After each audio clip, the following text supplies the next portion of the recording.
Baik, mari kita berdoa. Kami bersyukur untuk waktu boleh kembali belajar akan kebenaran Tuhan.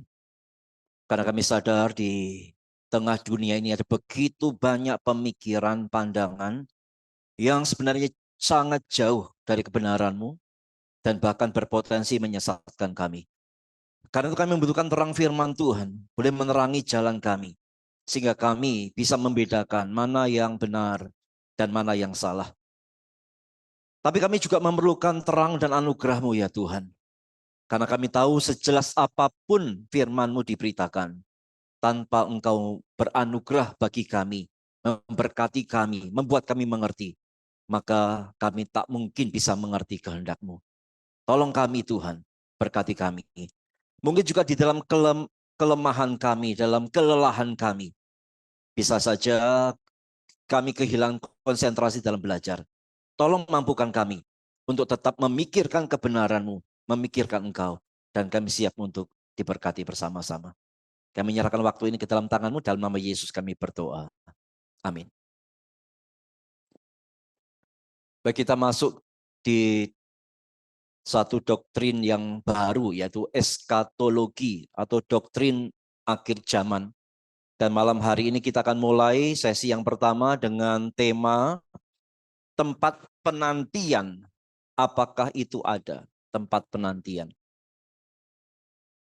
Jadi sebagian mempercayai adanya tempat penantian, yaitu bahwa seseorang yang meninggal dunia itu akan singgah di tempat tertentu. Baru nanti waktu Yesus datang kedua kali, maka yang percaya akan ke surga, yang tidak percaya akan ke neraka. Jadi itu konsep dasarnya tempat penantian.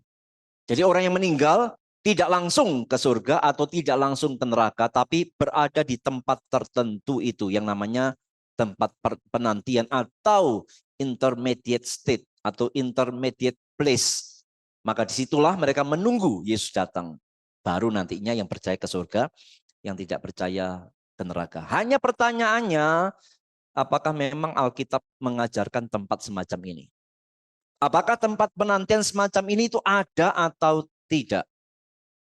Tentu malam hari ini saya pikir aplikasinya bukan sekedar kita tahu bahwa itu ada atau tidak. Tapi ini akan sangat berkenaan dengan hal-hal praktis kita. Pernah lihat di yayasan orang Kristen masih membungkuk di hadapan peti. Ichikong. Masih sering begitu ya. Pernah lihat begitu ya. Sudah Kristen ya. Tapi masih begitu. Atau ngomong sama yang mungkin papanya atau mamanya yang meninggal. Pak, padahal sudah meninggal nih ya. Pak, ini saya, ini kita lagi lewat rapak Pak ya. Kita lagi lewat rapak Pak, sabar Pak ya. Lagi macet Pak, tolong ya sabar Pak ya. Atau kemudian nanti, ya biasa ya dalam penguburan itu. Tolong anak yang paling besar, dilihat petinya ini. Jangan nabrak tiang. Jangan nabrak orali, jangan nabrak pohon. Takutnya nanti perjalanannya tidak lancar begitu. Berarti kan kepercayaan semacam ini kan didasari tentang kemanakah orang yang setelah meninggal itu. Kelihatannya orang-orang Kristen yang masih membungkuk memberikan hormat di peti jenazah atau yang berbicara kepada orang yang meninggal atau dengan semacam tadi itu, berarti di balik itu ada kepercayaan roh dari orang yang meninggal berarti masih di situ. Arwahnya masih ada di situ sehingga perlu untuk dihormati. Masih bisa diajak bicara. Jadi ternyata hal-hal yang salah semacam ini, saudara sekalian, itu terkait dengan doktrin. Sekali lagi ya, kita tidak boleh mengatakan, doktrin itu urusannya hamba Tuhan lah, ya biar dia belajar. Doktrin itu urusannya guru sekolah minggu, pengurus, aktivis lah. Saya ini cuma jemaat ya pokoknya ke gereja lah, hidup baik saja. Kita lihat satu kenyataan bahwa banyak tindakan praktis yang salah itu disebabkan karena doktrinnya salah. Termasuk tadi ya, memberikan penghormatan kepada peti jenazah, tentu di balik itu ada kepercayaan masih ada arwahnya di sana dan seterusnya dan seterusnya. Itu kan dampak dari doktrin yang keliru yang ada dalam pemikirannya sehingga menimbulkan dia juga lakukan satu sikap yang keliru. Kelihatannya masih melakukan itu belum pernah ikut seminar atau kelas semacam ini. Penting karena itu ya. Oke, jadi kita akan kembali ke sini. Paling tidak kita bisa mengerti apa pentingnya ini ya. Tempat penantian apakah ada? Sebelum ini kita akan bertanya dulu. Tentu kalau kita bicara tempat penantian ada atau tidak, kita mesti awali dengan kematian itu sendiri. Kematian. Kematian. Mengapa mesti ada kematian? Mengapa? Mengapa ada kematian? Iya, kenapa? Pastinya kenapa? Hmm? Udah waktunya. Oke, udah waktunya. Oke. Kematian itu ada. Itu akibat dari dosa. Berarti seandainya dosa tidak ada, maka tidak ada kematian. Dari mana ayatnya? Jelas ya, dalam Kejadian 2 ayat 17. Kejadian 2 ayat 17. Tetapi pohon pengetahuan tentang yang baik dan yang jahat itu, janganlah kau makan buahnya. Sebab pada hari engkau memakannya, pastilah engkau mati. Mati itu adalah akibat dari mereka yang makan buah yang terlarang itu. Jadi dosa mengakibatkan kematian. Memang hari itu Adam dan Hawa tidak mati atau belum mati secara jasmani. Tapi kita ingat ya, kematian ada 3 macam. Masih ingat ya? 3 macam kematian? Mati apa? Mati rohani. Yang kedua, mati jasmani. Yang ketiga, ya mati kekal ya selama-lamanya. Kayaknya kita perlu ujian ya. Nah, ujian. Ada 3 macam kematian, yaitu kematian jasmani, kematian rohani, kematian kekal. Itu tercakup dalam kematian yang diungkapkan Tuhan di sini. Pada waktu engkau makan buah itu, kamu akan mengalami 3 macam kematian ini. Kamu akan mati jasmani, kamu akan mati rohani, dan kamu akan mati kekal. Memang saat itu Adam dan Hawa belum mati jasmani. Tapi bukankah satu hari mereka mati? Itu akibat dari dosanya mereka. Mati rohani jelas. Mereka putus hubungan dengan Tuhan. Nantinya kalau ini tidak diselesaikan oleh Tuhan, kematian rohani Adam dan Hawa tentunya akan membawa mereka kepada kematian kekal. Tapi puji Tuhan, Tuhan bertindak dengan anugerahnya. Adam dan Hawa diselamatkan. Jadi ada 3 macam kematian ini. Nah, untuk itulah Yesus mesti datang mengalami kematian itu. Yesus datang mengalami kematian itu. Kita ingat Yesus datang itu sebagai pengganti ya. Substitusinya kita, penggantinya kita. Frase Yesus adalah juru selamat itu harus dimengerti bahwa dia menggantikan kita. Maka dia juga menggantikan kematian yang harusnya kita alami. Kita berdosa harusnya mati. Maka dia datang menggantikan kematian kita sehingga kita tidak akan mengalami kematian itu. Nah, kematian yang mana yang Yesus gantikan? 3-tiganya Yesus gantikan. Kematian jasmani Yesus mengalaminya. Jadi itu bukan sekedar karena luka, tapi memang dia harus mengalami kematian jasmani menggantikan kita. Kematian rohani dia gantikan itu. Waktu dia berseru, Eli, Eli, lama sabachthani. Allahku, Allahku, mengapakah engkau meninggalkan aku? Di sanalah dia menanggung kematian rohani kita yang terpisah dari Allah. Dia gantikan di atas salib.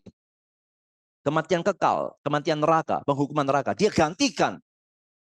Dengan apa? Dengan penderitaannya. Di neraka itu kan orang sangat kesakitan. Penderitaan neraka itulah yang Yesus alami untuk kita. Karena itu dia mesti disiksa, tidak bisa tidak disiksa. Tidak bisa langsung dipaku di kayu salib. Harus benar-benar disiksa habis-habisan. Karena dia menggantikan siksaan yang mestinya kita tangguh. Jadi 3 kematian ini digantikan Yesus. Sehingga pada waktu kita percaya, maka mestinya kita tidak lagi mengalami 3 kematian ini. Waktu percaya Yesus, kita tidak lagi mengalami kematian kekal. Neraka jauh dari kita sudah waktu kita percaya Yesus. Kematian rohani kita tidak akan alami karena Yesus mengharmoniskan kita dengan Bapa. Kita boleh menyebut Allah kita dengan Bapa. Karena itu Yesus mengajarkan doa Bapa kami. Berarti ada relasi kita dengan Bapa. Kematian rohani tidak akan kita alami, kematian kekal tidak akan kita alami. Kematian jasmani kita alami tidak? Semuanya? Semua orang Kristen akan mengalami kematian jasmani? Lupa 1 Tesalonika itu. 1 Tesalonika pasal 4 ayat 13-17. Waktu Yesus datang, ada kebangkitan orang mati dulu, yang hidup tidak perlu mati, langsung diubahkan. Tapi tetap ya, adanya kematian jasmani dari orang percaya. Loh, katanya kematiannya sudah digantikan Yesus, kok masih mengalami kematian jasmani? Herman Hoeksma. Ternyata ini orang barat loh ya, namanya Herman. Tapi mungkin sebutannya bukan Herman kali ya, bahasanya gimana ya. Sekalipun dinilai dari kelihatannya dari luar, kematian mereka, orang-orang percaya, kelihatannya sama seperti kematian orang-orang yang tidak percaya. Sekalipun mereka juga melewati pergumulan yang sama dan menderita penderitaan yang sama pada waktu meninggalkan dunia yang sekarang ini. Kematian berbeda secara hakiki. Kematian orang-orang percaya bukan lagi dianggap sebagai perwujudan dari murka Allah. Pelaksanaan keadilan, hukuman dari dosa. Bukan. Kematian itu diubah menjadi sesuatu yang lain bagi mereka yang ada di dalam Kristus. Apa yang lain itu? Yaitu pintu masuk ke dalam kekekalan. Kematian Yesus menggantikan kematian orang percaya termasuk kematian jasmani. Meskipun orang percaya sebagian akan mengalami kematian jasmani, tetapi berbeda secara hakiki dengan kematian orang-orang yang tidak percaya. Orang percaya dengan orang yang tidak percaya bisa mati karena hal yang sama. Waktu COVID, orang tidak percaya meninggal, orang percaya meninggal. Kecelakaan di bis yang sama, di pesawat yang sama, bisa. Tapi kematian orang percaya berbeda secara hakiki. Apa bedanya? Kematian orang percaya disambut oleh Tuhan di surga dengan senyuman. Tapi kematian orang tidak percaya itu murka Allah bagi mereka. Bisa sama-sama mati dengan penyebab yang sama pada waktu yang sama di tempat yang sama. Tetapi kematian orang percaya, Tuhan mengatakan berharga, berbahagia. Tapi kematian orang tidak percaya, itu murka Allah dinyatakan bagi dia. Berbeda secara hakiki. Itu semua karena Yesus sudah menggantikan kematian kita. Karena dalam Mazmur 116 ayat 15, berharga di mata Tuhan kematian semua orang yang dikasihinya, Wahyu pasal 14 ayat 13. Dan aku mendengar suara dari surga berkata, tuliskanlah, berbahagialah orang-orang mati yang mati dalam Tuhan saat sekarang ini, sungguh kata roh, supaya mereka boleh beristirahat dari jerih lelah mereka, karena segala perbuatan mereka menyertai mereka. Nah sekarang baru kita masuk. Adanya kematian, berarti kita mesti berpikir, kemanakah seseorang setelah meninggal dunia itu? Nah sekali lagi, ada ajaran dari sebagian teolog Kristen, orang-orang Kristen bahkan ya, yang mengatakan bahwa tidak langsung ke surga dan tidak langsung ke neraka bagi yang tidak percaya. Tetapi baik yang percaya maupun yang tidak percaya itu akan singgah dulu di tempat yang namanya tempat penantian atau intermediate state. Jadi yang ngajar ini bukan kelompok liberal ya, tapi termasuk orang-orang Injili, pengajar Injili juga ada yang mengajarkan tempat penantian. Jadi jangan kaget ya kalau buka YouTube. Loh, ini kan orang Injili kok ajarannya tempat penantian. Memang ada yang begitu. Tapi malah hari ini kita akan uji apakah benar-benar adakah tempat penantian itu yang mengatakan tidak langsung ke surga, tidak langsung ke neraka, tapi singgah di tempat tertentu. Apakah memang ada menurut Alkitab? Nah, dasar mereka mengajarkan adanya tempat penantian itu adalah dari dua kata ini, yaitu kata Sheol, itu bahasa Ibrani ya Sheol, dan Hades, itu dalam bahasa Yunani. Jadi Sheol dan Hades sebenarnya artinya sama, hanya beda bahasa saja. Jadi dari kata Sheol atau Hades inilah mereka mengajarkan bahwa ada ini tempat penantian. Karena Sheol atau Hades inilah tempat penantian. Setelah dari sini, yang tidak percaya akan menuju ke Gehenna, yaitu neraka. Yang percaya akan menuju ke surga. Jadi Sheol atau Hades bagi mereka itu tempat sementara atau tempat penantian. Nah, tentang hal ini ada dua versi ternyata. Pengajar tempat penantian itu ada dua versi. Kita lihat versi yang pertama. Versi yang pertama, mereka mengajarkan tempat penantian itu adalah tempat yang netral bagi semua orang yang meninggal dunia sebelum masuk surga atau sebelum masuk neraka. Jadi bagi mereka kata Sheol atau Hades itu adalah tempat penantian yang merupakan tempat yang netral. Netral maksudnya apa? Sukacita juga enggak, menderita juga enggak. Netral. Mungkin tempat tanpa rasa ya. Gimana tempat tanpa rasa ya? Saya ngerti lah. Pokoknya netral. Menderita tidak, sukacita juga tidak. Netral. Siapa yang akan menuju ke sana? Semua orang meninggal. Berarti ini termasuk orang-orang perjanjian lama nih. Berarti surganya kosong. Neraka kosong. Karena lagi ngumpul semua di situ. Lagi ngumpul semua di situ. Jadi surganya kosong. Cuma malaikat saja isinya ya. Nerakanya juga kosong. Ya karena semua lagi singgah semua di sana. Jadi pengajar ini, versi yang pertama ini dianggap Sheol atau Hades atau tempat penantian itu adalah tempat yang netral. Sheol itu adalah tempat netral. Atau Hades itu tempat yang netral. Sebelum orang nanti masuk surga atau neraka. Jadi waktu Yesus datang, baru yang percaya sukacita di surga. Jadi sekarang belum sukacita. Yang di neraka, baru menderita nantinya. Waktu Yesus datang kedua kali. Nah sekarang kita akan lihat. Apakah betul bahwa Sheol dalam bahasa Ibrani atau Hades dalam bahasa Yunani itu adalah benar-benar tempat netral. Jadi yang sedang kita persoalkan sekarang adalah apakah Alkitab memberikan kita informasi Sheol atau Hades itu tempat netral atau bukan. Begitu kita lihat kata Sheol atau Hades yang dipakai Alkitab, kalau itu ternyata tidak menuju tempat netral, maka kita bisa langsung menggugurkan pengajaran ini. Yang mengatakan orang meninggal dunia tidak langsung ke surga, tidak langsung ke neraka, tidak langsung sukacita, tidak langsung menderita, tapi ada di tempat netral, kumpul sama-sama, itu bisa langsung gugur. Sekarang kita lihat saja saudara sekalian. Ternyata di dalam Alkitab,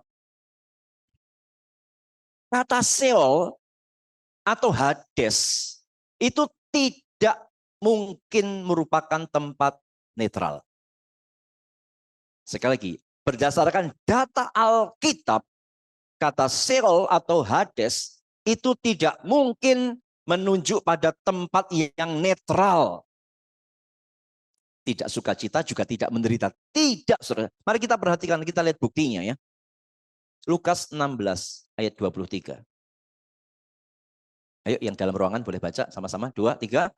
Orang kaya itu juga mati, lalu dikubur. Dan sementara ia menderita sengsara di alam maut. Ia memandang ke atas dan dari jauh dilihatnya Abraham dan Lazarus duduk di pangkuannya. Ia menderita sengsara di alam maut, dan alam maut ini adalah katanya dipakai Hades. Kalau dalam bahasa Ibrani berarti Sheol. Tempat netral atau enggak? Tidak, di sana itu orang kaya setelah mati langsung menderita sengsara. Jadi sangat sederhana sekali ya sebenarnya untuk mengatakan tempat penantian itu tempat yang netral, itu dengan satu ayat ini saja sudah gugur. Tidak ada tempat penantian yang netral begitu, tidak ada. Kata Hades ini dipakai untuk orang kaya yang tentu tidak percaya, tidak beriman itu. Waktu meninggal dia langsung menderita sengsara di Hades itu. Sekarang kita lihat yang pakai bahasa Ibrani, Sheol ya. Ulangan 32 ayat 22. Kita baca sama-sama, 23.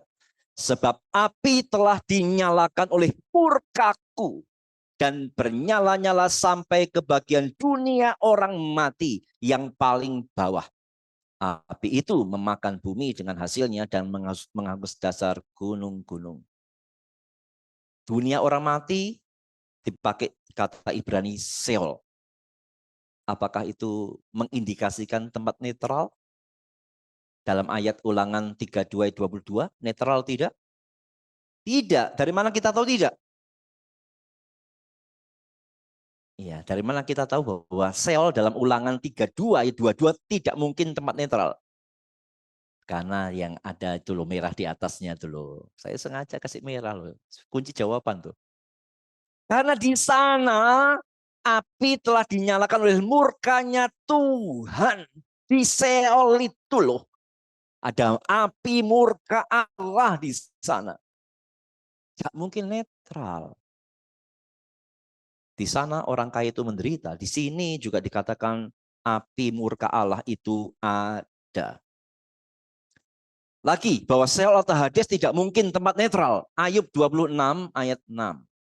Dunia orang mati, ini dalam bahasa Ibrani tentunya, yaitu Sheol, terbuka di hadapan Allah. Tempat kebinasaan pun tidak ada tutupnya. Jelas, dunia orang mati disejajarkan sebagai tempat kebinasaan. Tak mungkin tempat kebinasaan itu bicara tempat yang netral. Tidak. Lagi, ayatnya yang menyangkal bahwa Sheol atau Hades merupakan tempat netral. Lukas 16 ayat 25. Kalau tadi bicara orang kayanya, sekarang kita bicara yang Lazarusnya. Tetapi Abraham berkata, anak, ingatlah bahwa engkau telah menerima segala yang baik sewaktu hidupmu. Sedangkan Lazarus segala yang buruk. Sekarang ia mendapat hiburan dan engkau sangat menderita. Jadi ajaran Sheol atau Hades sebagai tempat netral bagi semua orang yang meninggal tidak cocok dengan ayat ini. Orang kayanya menderita, Lazarusnya mendapatkan penghiburan. Bukan netral ini, mendapat penghiburan, sukacita, ketenangan, damai yang sejahtera itu. Ya. Wahyu 14 ayat 13 yang sudah kita baca tadi. Dan aku mendengar suara dari surga berkata, tuliskanlah, berbahagialah orang-orang mati yang mati dalam Tuhan sejak sekarang. Ada kata bahagia berarti bukan tempat netral. Ya, jadi jelas untuk versi yang pertama dari Sheol dan Hades sebagai tempat netral bagi semua yang meninggal dunia, ternyata itu bukan ajaran Alkitab. Jelas ayat-ayat Alkitab tidak ada yang mendukung bahwa Sheol atau Hades itu tempat semua orang yang meninggal sebagai tempat yang netral. Tidak ada. Jadi tempat penantian versi pertama sebagai tempat netral bagi siapapun yang meninggal itu ternyata bukan ajaran Alkitab. Sekarang kita lihat versi yang kedua dari tempat penantian. Versi yang kedua dari tempat penantian masih menggunakan kata Sheol dan Hades, hanya ditambahkan kata Firdaus. Tapi konsepnya beda. Kalau yang pertama tadi, Sheol atau Hades tempat penantian netral untuk semua yang meninggal, maka yang versi kedua, tempat penantian ini, mereka membedakan. Jadi orang yang meninggal dunia, kalau dia orang yang belum percaya, dia tidak langsung ke neraka. Dia ditaruh ke Seol atau Hades dulu. Bagi yang percaya, tidak langsung ke surga, tapi ditaruh di Taman Firdaus dulu. Nanti waktu Yesus datang kedua kali, maka yang di Firdaus ini dipindahin ke surga. Yang di Seol atau Hades ini dipindahin ke neraka. Jadi bagi pengajar atau penganut tempat penantian versi yang kedua ini, mereka mengartikan Seol atau Hades itu bukan neraka. Firdaus bukan surga. Nah, apa yang dialami oleh orang-orang yang di Seol dan Firdaus? Mereka mengajarkan bahwa orang-orang yang meninggal dunia yang tidak percaya meskipun belum ke neraka, mereka sudah menderita di Seol. Jadi bukan tempat netral. Kalau yang versi pertama kan tempat netral. Ini Seolnya bukan tempat netral. Orangnya sudah menderita, hanya belum maksimal. Sudah menderita, hanya belum maksimal. Demikian juga orang percaya yang ke Firdaus, itu bukan netral, tapi bahagia. Tapi juga belum sempurna.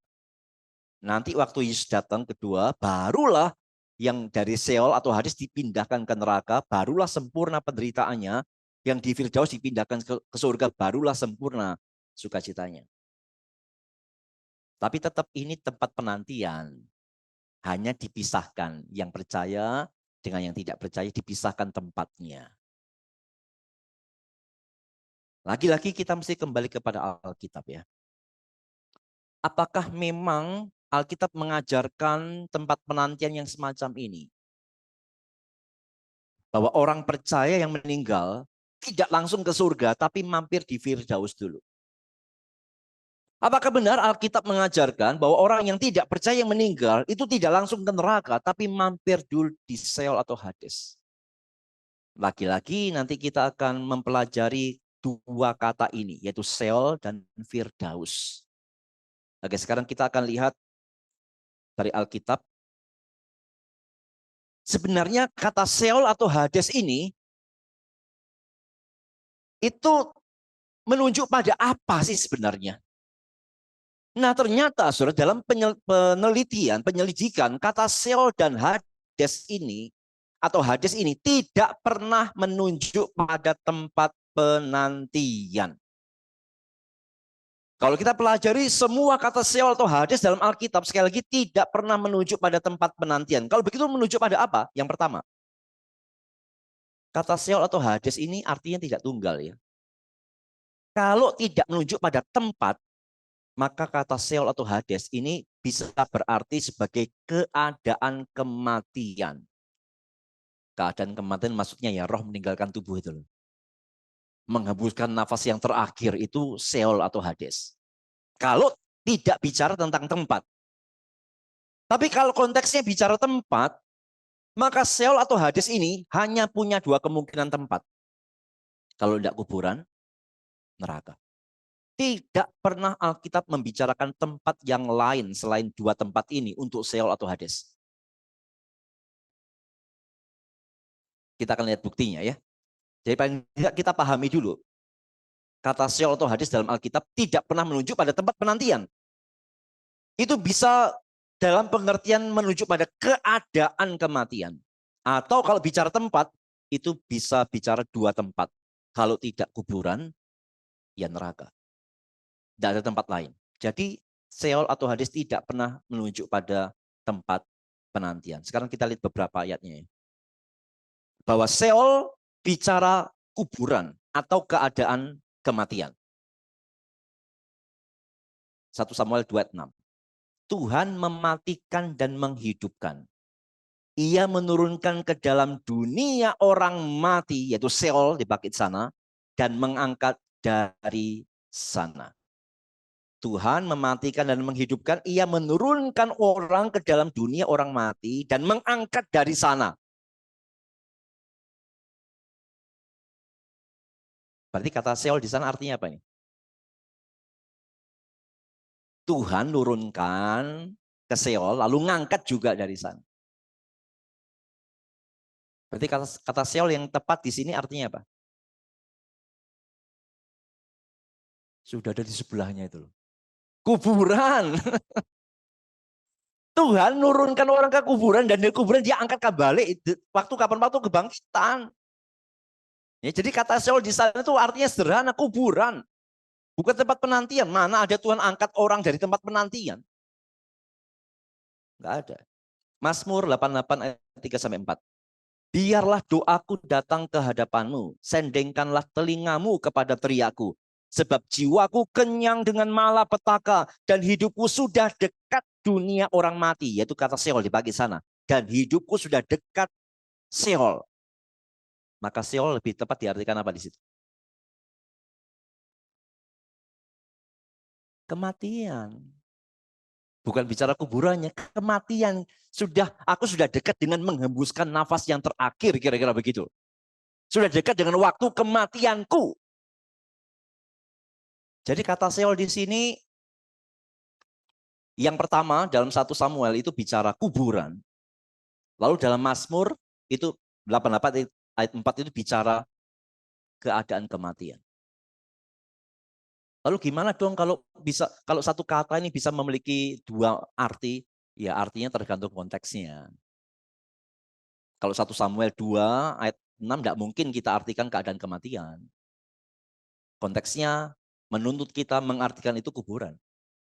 Kalau yang di bawahnya tidak cocok kita artikan kuburan. Konteksnya mengharuskan kita mengartikannya sebagai kematian. Ya tergantung konteksnya ya.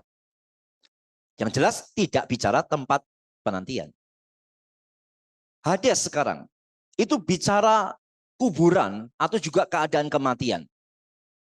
Misalnya dalam Kisah Rasul, karena Hades itu dalam bahasa Yunani ya, tentu ayatnya kita ambil dalam Perjanjian Baru. Kisah Rasul 2 ayat 27. Sebab engkau tidak menyerahkan aku kepada dunia orang mati, Hades dipakai di sana. Dan tidak membiarkan orang kudusmu melihat kebinasaan. Terjemahan LAI kurang tepat dalam hal ini. Dan terjemahan NIV jauh lebih baik. Kalau dalam NIV, kalau sudah diterjemahkan ke bahasa Indonesia, sebab engkau tidak membiarkan aku di kuburan atau membiarkan orang kudusmu mengalami pembusukan. Kalau kita baca Kisah Rasul 2 ayat 27, itu bicara siapa? Yesus. Yesus tidak dibiarkan terus dalam kuburan, artinya akan bangkit. Yesus tidak akan terus dibiarkan tubuhnya mengalami pembusukan. Dia bangkit. Nah, kata Hades di sana jelas artinya kuburan. Karena ini bicara masalah penguburannya Yesus. Jadi, lagi-lagi kita lihat Hades yang dalam bahasa Yunani itu kalau menunjuk pada tempat artinya kuburan dan tidak pernah menunjuk pada tempat penantian sebelum orang dihukum di neraka. Tidak. Kalau menunjuk pada tempat, maka Seol dan Hades ini berarti neraka. Mazmur 55 ayat 16. Ya. Kalau menuju pada tempat kan tadi bisa berarti kuburan, bisa berarti neraka. Sekarang kita lihat dua ayat di mana kata Seol atau Hades itu menunjuk pada neraka dan bukan tempat penantian. Kita lihat yang Seol dulu ya, yang dalam bahasa Ibrani. Biarlah maut menyergap mereka, biarlah mereka turun hidup-hidup ke dalam dunia orang mati, Seol di sana. Sebab kejahatan ada di kediaman mereka, ya dalam batin mereka. Jelas ini menunjuk pada neraka. Biarlah orang-orang yang tak kenal Tuhan itu ya disergap oleh maut dan mereka hidup-hidup dibawa ke neraka. Bukan tempat penantian. Lukas 16 ayat 23. Orang kaya itu juga mati, lalu dikubur. Dan sementara ia menderita sengsara di alam maut, kata yang dipakai Hades di sana, ia memandang ke atas dan dari jauh dilihatnya Abraham dan Lazarus duduk di pangkuannya. Tidak bisa tidak, ini bicara neraka. Alkitab tidak pernah mengajarkan ada tempat penderitaan sebelum neraka dalam kekekalan. Tidak ada.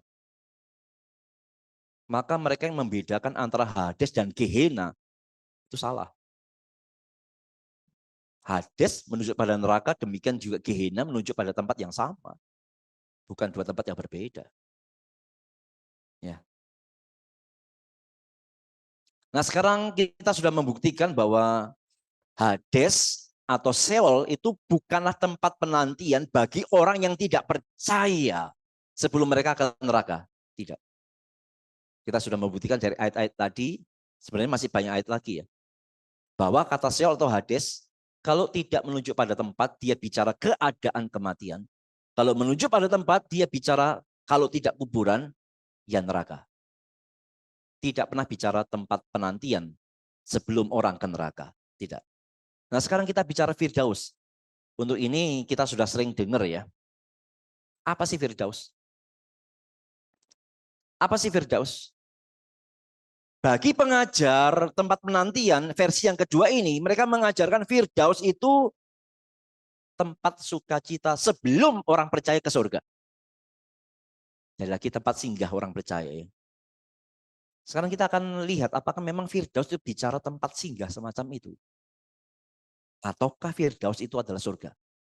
Ternyata Alkitab membuktikan Firdaus itu adalah surga. Firdaus adalah surga, bukan tempat sukacita sebelum surga. Tidak pernah dalam seluruh Alkitab itu membicarakan ada dua macam tempat dalam kekekalan. Yang semacam ini, ada Firdaus, ada surga. Tidak. Firdaus ya surga itu. Untuk hal ini kita tidak terlalu sukar, saudara, karena kata Firdaus dalam Alkitab PB itu cuma 3 kali muncul. Hanya 3 kali saja kata Firdaus muncul. Dan sekarang kita lihat, waktu 3 kali muncul itu bicara apa? Yang pertama kita lihat 2 Korintus 12 ayat 2. Aku tahu tentang seorang Kristen 14 tahun yang lampau. Ini Paulus sedang berbicara tentang dirinya sendiri sebenarnya. Entah di dalam tubuh aku tidak tahu, entah di luar tubuh aku tidak tahu. Allah yang mengetahuinya. Orang itu yaitu Paulus tiba-tiba diangkat ke tingkat yang ketiga dari surga. Cuma Paulus tidak ngerti, tidak yakin waktu itu dia itu sedang ada di dalam tubuhnya atau di luar tubuhnya, dia tidak ngerti. Yang penting pokoknya dia dibawa ke tingkat ketiga dari surga. Pertanyaannya, surga ada berapa tingkat sih? Hah? Ada berapa tingkat surga? Nanti pesan tingkat berapa di surga? Lebih tinggi, lebih bagus ya. View-nya lebih bagus. Nah, dalam hal ini kita tidak bisa memahami tingkat surga berdasarkan pemahaman kita di Indonesia. Ini Paulus katakan sebagai orang Yahudi dalam konteks Yahudi. Di dalam konteks Yahudi ada 3 tingkat surga.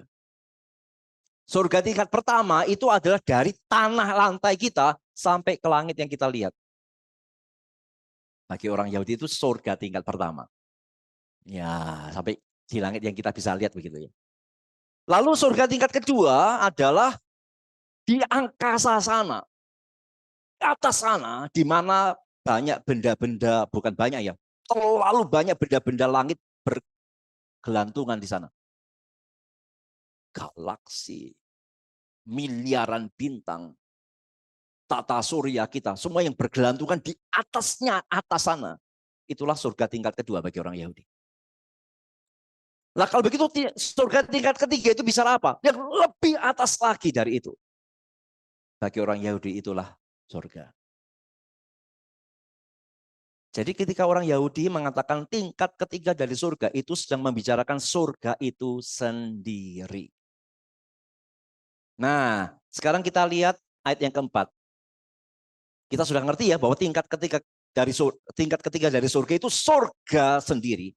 Maka sekarang apa yang Paulus katakan dalam ayat yang keempat?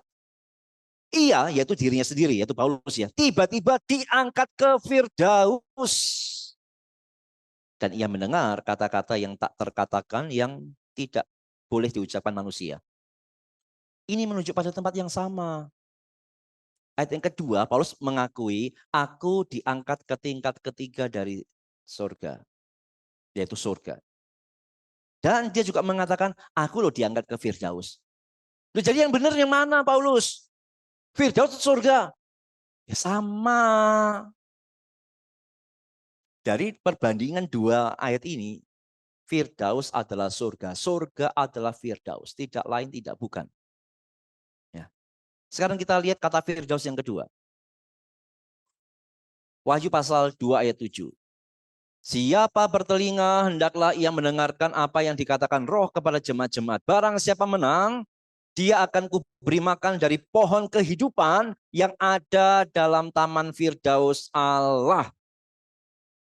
Jadi pohon kehidupan itu ada di mana? Di taman Firdaus Allah. Ingat ya, kitab Wahyu penuh dengan simbol ya. Jangan cari pohon di surga nantinya ya. Ini simbol ya. Pohon kehidupan itu ada di taman Firdaus. Tolong ya, setiap kali kita dengar kata taman, tolong jangan identikan dengan taman Eden. Gitu. Karena masih banyak ya orang Kristen yang menganggap taman Firdaus itu taman Eden. Ya, salah kaprah. Taman Eden di dunia ini bicara surga ya. Jadi pohon kehidupan itu ada di taman Firdaus Allah. Nah, taman Firdaus Allah itu bicara apa? Pasal 22 ayat 14. Berbahagialah mereka yang membasuh jubahnya.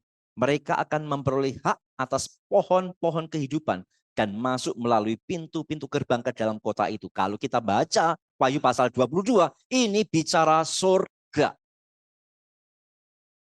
Di Wahyu pasal 2 ayat 7, pohon kehidupannya ada di Firdaus. Wahyu 22 ayat 14, pohon kehidupannya ada di surga. Berarti Firdaus dengan surga itu tempat yang sama, bukan tempat yang beda. Sekarang kita lihat kata Firdaus yang ketiga yang dipakai Alkitab. Lukas 23 ayat 43. Kata Yesus kepadanya, aku berkata kepadamu, sesungguhnya hari ini juga engkau akan bersama-sama dengan aku di dalam Firdaus. Kepada seorang penjahat yang bertobat itu, dia mengatakan, hari ini juga engkau bersama dengan aku di Firdaus. Padahal hari itu Yesus kemana? Ayat 46. Lalu Yesus berseru dengan suara nyaring, ya Bapa, ke dalam tanganmu kuserahkan nyawaku. Dia menyerahkan nyawanya kepada Bapa di mana? Di surga. Waktu dia ngomong kepada penjahat yang bertobat itu, akan dibawa kemana? Firdaus. Ya berarti surga sama dengan Firdaus. Firdaus adalah surga itu sendiri. Hanya 3 kali saja kata Firdaus muncul dalam perjanjian baru. Dan ketiga-tiganya menunjuk pada surga yang sejati. Bukan tempat lain selain surga. Jadi dengan ini lagi-lagi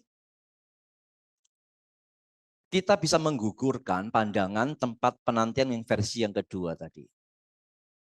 Bahwa orang meninggal, kalau yang belum percaya dia ke Seol atau Hades, baru nanti ke neraka.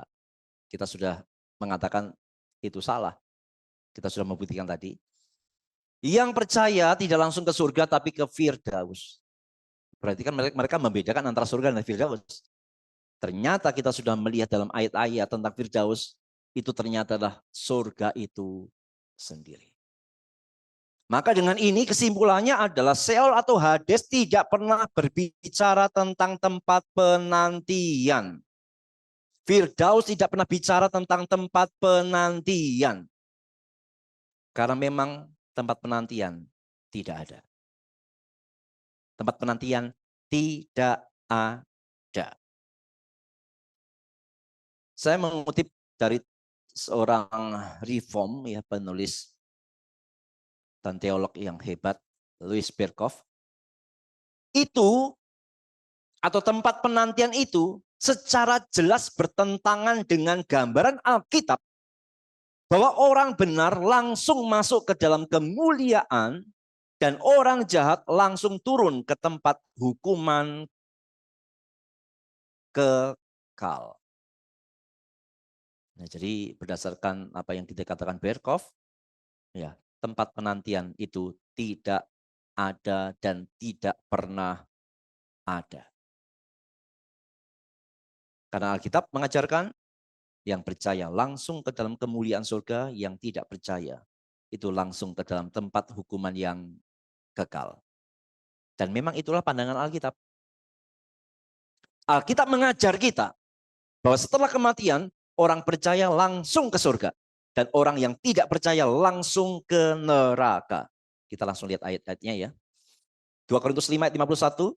Karena kami tahu bahwa jika kemah tempat kediaman kita di bumi ini dibongkar, itu artinya kita mati gitu ya. Allah telah menyediakan suatu tempat kediaman di surga bagi kita. Suatu tempat kediaman yang kekal, yang tidak dibuat oleh tangan manusia. Kurang jelas apa coba? Paulus menyaksikan begitu kita mati, Allah sudah siapin tempat kediaman di surga. Bukan di tempat penantian, bukan tempatnya di surga. Allah sudah siapin di sana. Tidak pakai mampir, tidak pakai mampir, tidak pakai transit. Langsung ke sana. Ya. Filipi 1 ayat 23. Aku didesak oleh dua pihak. Aku ingin pergi dan diam bersama dengan Kristus. Kristus ada di surga. Kristus kan tidak ada di tempat penantian. Dia di surga. Sehingga Paulus mengatakan, aku pengen banget pergi dan bersama Yesus. Di mana? Surga. Ya, Lukas 23 ayat 43 tadi sudah kita baca ya. Pada hari ini bersama-sama dengan Yesus di dalam Firdaus. Jadi masih banyak ayat yang lain sebenarnya yang menunjukkan bahwa orang yang percaya itu langsung ke surga. Tidak pakai transit, tidak pakai mampir. Karena tempat penantian tidak ada. Jadi langsung ke surga. Yang tidak percaya bagaimana? Wahyu 20 ayat 10. Dan iblis yang menyesatkan mereka dilemparkan ke dalam lautan api dan belerang. Yaitu tempat binatang dan nabi palsu itu. Dan mereka disiksa siang dan malam sampai selama-lamanya. Perhatikan baik-baik. Iblis sekarang itu belum ada di neraka. Jadi jangan pernah percaya orang punya penglihatan yang mengatakan sekarang iblis sudah di neraka. Belum ada. Neraka belum ada, setan belum ada, iblis di sana belum ada. Lalu dia di mana? Iya. Jangan di belakangmu. Di dunia dia. Ngapain dia di neraka? Buat apa gitu loh. Emangnya neraka itu kerajaan setan? Aduh, salah kaprah ya. Itu mitos dan itu menyesatkan. Neraka itu bukan kerajaan setan. Bukan tempat setan berunding, bukan. Bukan tempat kongko-kongkonya setan, bukan. Setan aja takut ke sana loh. Tuh setan itu takut ke neraka loh. Waktu Yesus ketemu orang yang kerasukan kan mereka teriak, "Hei anak Allah, apa urusanmu dengan kami? Apakah engkau mau menghukum kami sebelum waktunya?" Setan tuh takut sama neraka. Bukan kerajaan setan di neraka, bukan. Bukan. Cuma sekarang belum ada setan di neraka. Tapi perhatikan, satu hari kelak setan atau iblis akan dilemparkan ke dalam neraka itu. Perhatikan yang saya kasih merah itu, neraka itu apa? Tempat binatang dan nabi palsu. Berarti waktu setan dilempar ke sana, nerakanya masih kosong atau sudah isinya? Apa isinya? Binatang dan nabi palsu yang merupakan gambaran dari orang-orang yang tidak percaya. Jadi nerakanya tidak kosong. Kalau versi tempat penantian kedua tadi kan neraka masih kosong nih. Enggak, sudah ada isinya. Yaitu orang-orang yang tidak percaya. Nantinya baru yang terakhir setan dilemparkan ke sana. Untuk dihukum, bukan untuk menghukum. Terlalu banyak orang Kristen yang masih percaya setan menghukum ya. Terlaluan. Setan di sana dihukum ya, bukan menghukum. Jadi waktu setan pada akhirnya dilemparkan ke sana, nerakanya sudah ada isinya. Berarti orang-orang yang tidak percaya yang meninggal memang langsung ke sana, ke neraka. Yang paling jelas adalah Yudas 1 ayat 7. Mau dilihat dari bahasa Yunani-nya kah, mau dilihat dari bahasa Inggrisnya dibandingkan terjemahan-terjemahan, semuanya sama dengan yang LAI terjemahkan. Sama seperti Sodom dan Gomora dan kota-kota sekitarnya yang dengan cara yang sama melakukan percabulan dan mengejar kepuasan yang tak wajar, telah menanggung siksaan api kekal. Ini ayat yang sangat kuat untuk menolak pandangan tempat penantian versi yang kedua. Yang sebelum ke neraka menderita dulu di dalam Sheol atau Hades itu. Tidak. Orang-orang Sodom dan Gomora kan zamannya Abraham. Ribuan tahun yang lalu. Waktu mereka mati, karena mereka tentu tidak beriman, mereka telah menanggung siksaan. Api apa? Api kekal. Tidak mungkin tidak, ini jelas bicara neraka. Menanggung siksaan api kekal, bukan api sementara. Bukan api penantian, bukan. Api kekal jelas menunjukkan neraka. Jadi orang-orang Sodom dan Gomora itu sudah dihukum dalam neraka. Jadi tidak ada tempat penantian, saudara ya. Tidak ada. Ya, bicara lagi tentang kisah Lazarus dan orang kaya juga menjadi mencelikkan kita juga bahwa memang tidak ada tempat penantian kok. Begitu Lazarus mati, langsung di pangkuan Abraham. Di mana? Di surga. Dihiburkan di sana. Orang kaya yang tidak percaya itu mati, langsung menderita sengsara di dalam neraka. Jadi tidak ada tempat penantian. Tempat penantian bukanlah ajaran Alkitab sama sekali. Sekarang saya mengajak saudara untuk melihat kutipan dari Westminster Confession of Faith. Pasal yang ke-32 nomor 1. Tubuh-tubuh manusia setelah kematian kembali menjadi debu dan mengalami pembusukan.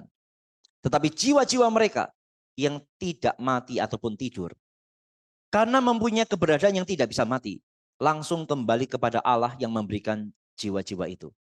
Jiwa-jiwa dari orang benar pada saat itu disempurnakan dalam kekudusan, diterima ke dalam surga yang tertinggi, di mana mereka memandang wajah Allah dalam terang dan kemuliaan, menunggu penebusan penuh dari tubuh-tubuh mereka.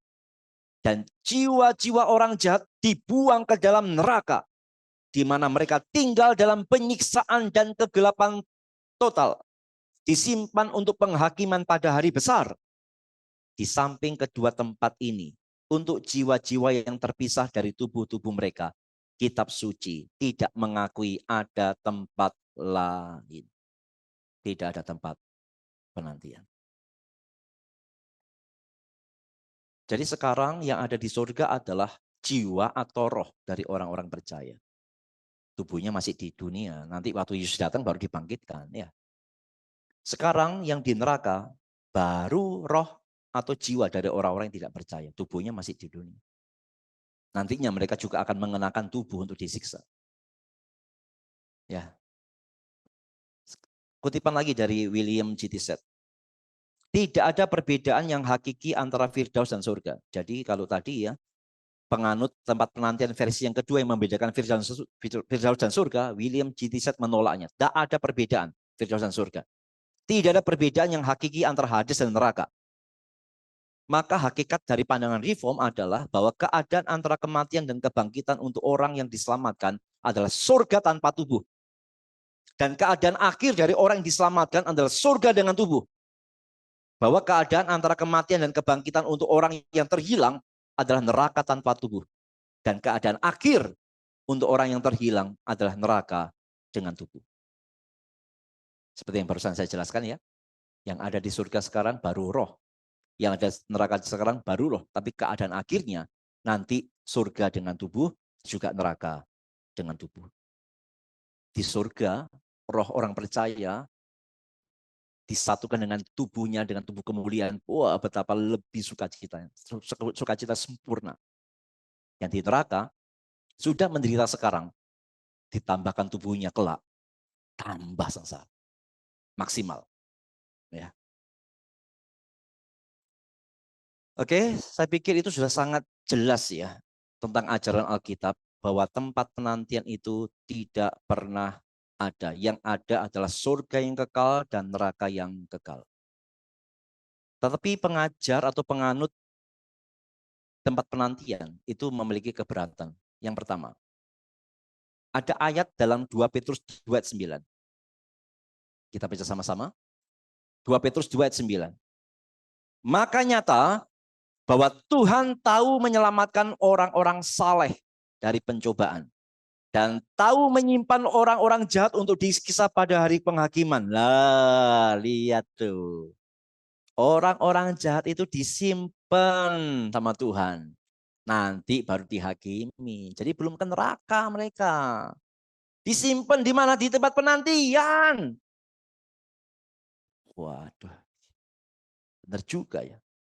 Kalau begitu, saya bicara setengah jam lebih tadi, sia-sia dengan satu ayat ini.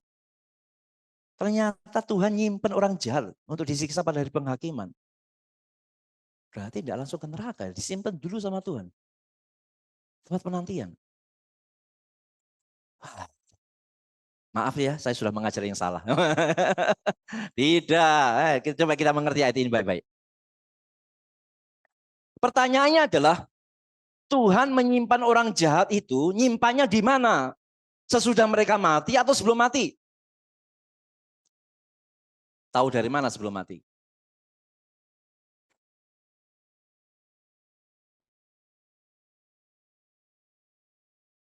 Loh, yang tempat penantian tadi kan ngajarin begitu, disimpan dulu di Hades, disiksa, tapi belum di neraka. Nanti penghakiman terakhir baru mereka ke neraka. Iya, kalau bagi penganut tempat penantian, orang-orang jahat ini disimpan ya setelah mereka mati, disimpan dulu sama Tuhan nih. Belum langsung ke neraka. Tapi apakah benar bahwa Tuhan menyimpan orang-orang jahat dalam 2 Petrus ini adalah setelah mereka mati? Sekarang kita lihat ayatnya atau kalimat sebelumnya. Coba baca kalimat sebelumnya. Tuhan tahu menyelamatkan orang saleh dari pencobaan. Ini bicara setelah kematian atau sebelum kematian? Masih hidup.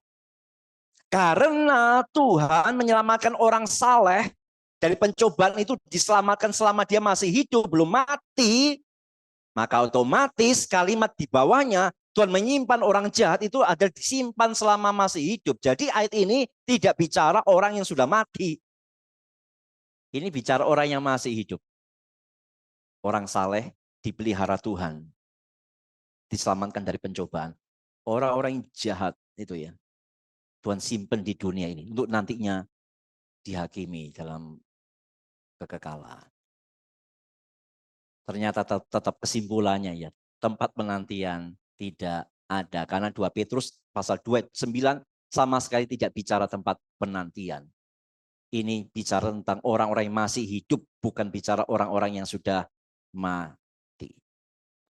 Lalu keberatan mereka yang kedua. Kalau memang orang yang mati langsung ke surga bagi yang percaya, dan langsung ke neraka bagi yang tidak percaya, buat apa nanti Yesus menghakimi akhir zaman? Buat apa lagi penghakiman? Mubazir dong. Tentang Yesus menghakimi akhir zaman kan ayatnya banyak sekali. Yesus akan menjadi hakim. Dia mengadili, menghakimi semua orang pada akhir zaman. Loh, kalau sudah langsung masuk surga dan langsung masuk neraka, berarti Yesusnya mubazir dong penghakimannya. Kan lebih masuk akal disimpan dulu, baru nanti dihakimi. Kelihatan masuk akal begitu kan? Tapi ajaran Alkitab yang mengatakan orang langsung ke surga dan langsung neraka bukan berarti tidak masuk akal tentang penghakiman akhir zaman. Bukan berarti Yesusnya mubazir menghakimi akhir zaman. Tidak. Ingat ya, orang yang meninggal, yang percaya, rohnya langsung ke surga. Tapi itu belum final. Masih akan mengenakan tubuhnya nanti. Dan pahala yang diterima juga belum final. Tapi sudah sukacita di sana loh, sudah sukacita loh. Tapi masih belum menerima pahala yang sepenuhnya.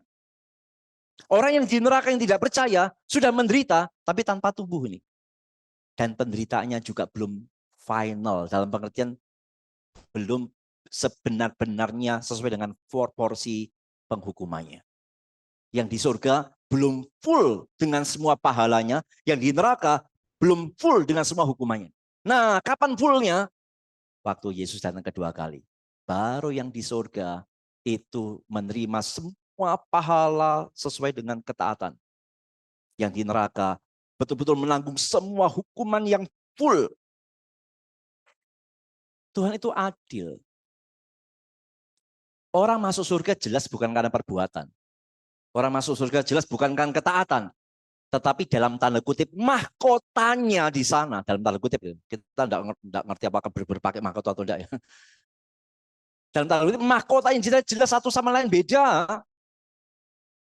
Sama-sama percaya Yesus. Penjahat itu baru bertobat di akhir hidupnya. Apakah kemuliaannya sama dengan Rasul Paulus yang pelayanan sudah habis-habisan? Paulus dan penjahat itu sama-sama bertobat, sama-sama masuk surga karena iman. Tapi jelas dalam tanda kutip mahkotanya mereka pasti beda. Gak mungkin sama. Penjahat itu baru bertobat kapan? Bahkan mungkin belum ada kesempatan melayani seperti Paulus. Ketaatan tidak pernah menyelamatkan kita, tapi ketaatan kita itu mempengaruhi dalam tanda kutip mahkota kita di surga. Tapi ingat, ketaatan kita diperhitungkan sejak kita percaya. Sebelum kita percaya Yesus, semua ketaatan kita itu nol. Tidak dihitung sama Tuhan. Semua ketaatan kita dihitung titik awalnya pada waktu kita percaya. Dari situlah ketaatan kita diperhitungkan oleh Tuhan. Ya, jadi penghakimannya orang percaya model seperti itu ya. Jadi penghakiman orang percaya bukan lagi menentukan kamu masuk surga atau neraka, bukan. Sudah di surga kok, tinggal dipenuhi, disempurnakan dengan tubuhnya dan semua pahalanya dengan seadil-adilnya. Di neraka juga begitu. Di neraka orangnya sudah menderita, tapi belum menerima hukuman sesuai dengan hukuman mereka. Allah juga maha adil kok. Orang masuk neraka jelas karena mereka berdosa dan menolak Yesus, jelas. Tapi tingkat hukumannya pasti beda lah. Allah maha adil untuk itu. Itulah fungsi pengadilan terakhir nantinya. Ya, jadi tidak mubazir, tidak sama sekali. Ya. Dengan hal ini, saudara sekalian, kita dengan belajar bahwa orang yang meninggal dunia, yang percaya langsung ke surga, yang tidak percaya langsung ke neraka, maka kebenaran ini harus mendarah daging dengan kuat di dalam pemikiran dan pemahaman kita. Artinya ketika kita mengetahui atau melihat orang meninggal, maka yang kita lihat hanyalah tubuhnya saja. Kita tidak lihat rohnya lagi dan kita tidak mempercayai rohnya ada di dunia. Tidak. Kalau tidak ke surga, ke neraka. Tidak ada di dunia, tidak ada. Oleh karena itu, kita jelas menolak pandangan agama kuno yang mengajarkan apa? Agama-agama kuno mengajarkan manusia mati, sifat kemanusiaannya menjadi pudar, lalu berupa bayangan, berupa manusia yang masih hidup, itulah hantu, arwah orang mati, penghuni dunia yang suram, dunia bawah yang gelap. Agama-agama kuno kan sangat mempercayai ini. Arwahnya masih di sini, ya. Belum pergi, nunggu berapa hari. Sehingga kan ada sembayangan berapa hari ya? Berapa hari sih kalau sembayangan tuh? 3, 7, 40, 100, 1000, dan macam-macam lagi ya. Jadi kepercayaan agama kuno yang menganggap arwahnya itu masih ada di dunia ini. Tapi dengan kita belajar bahwa tidak ada lagi arwah orang mati dalam dunia, tidak ada.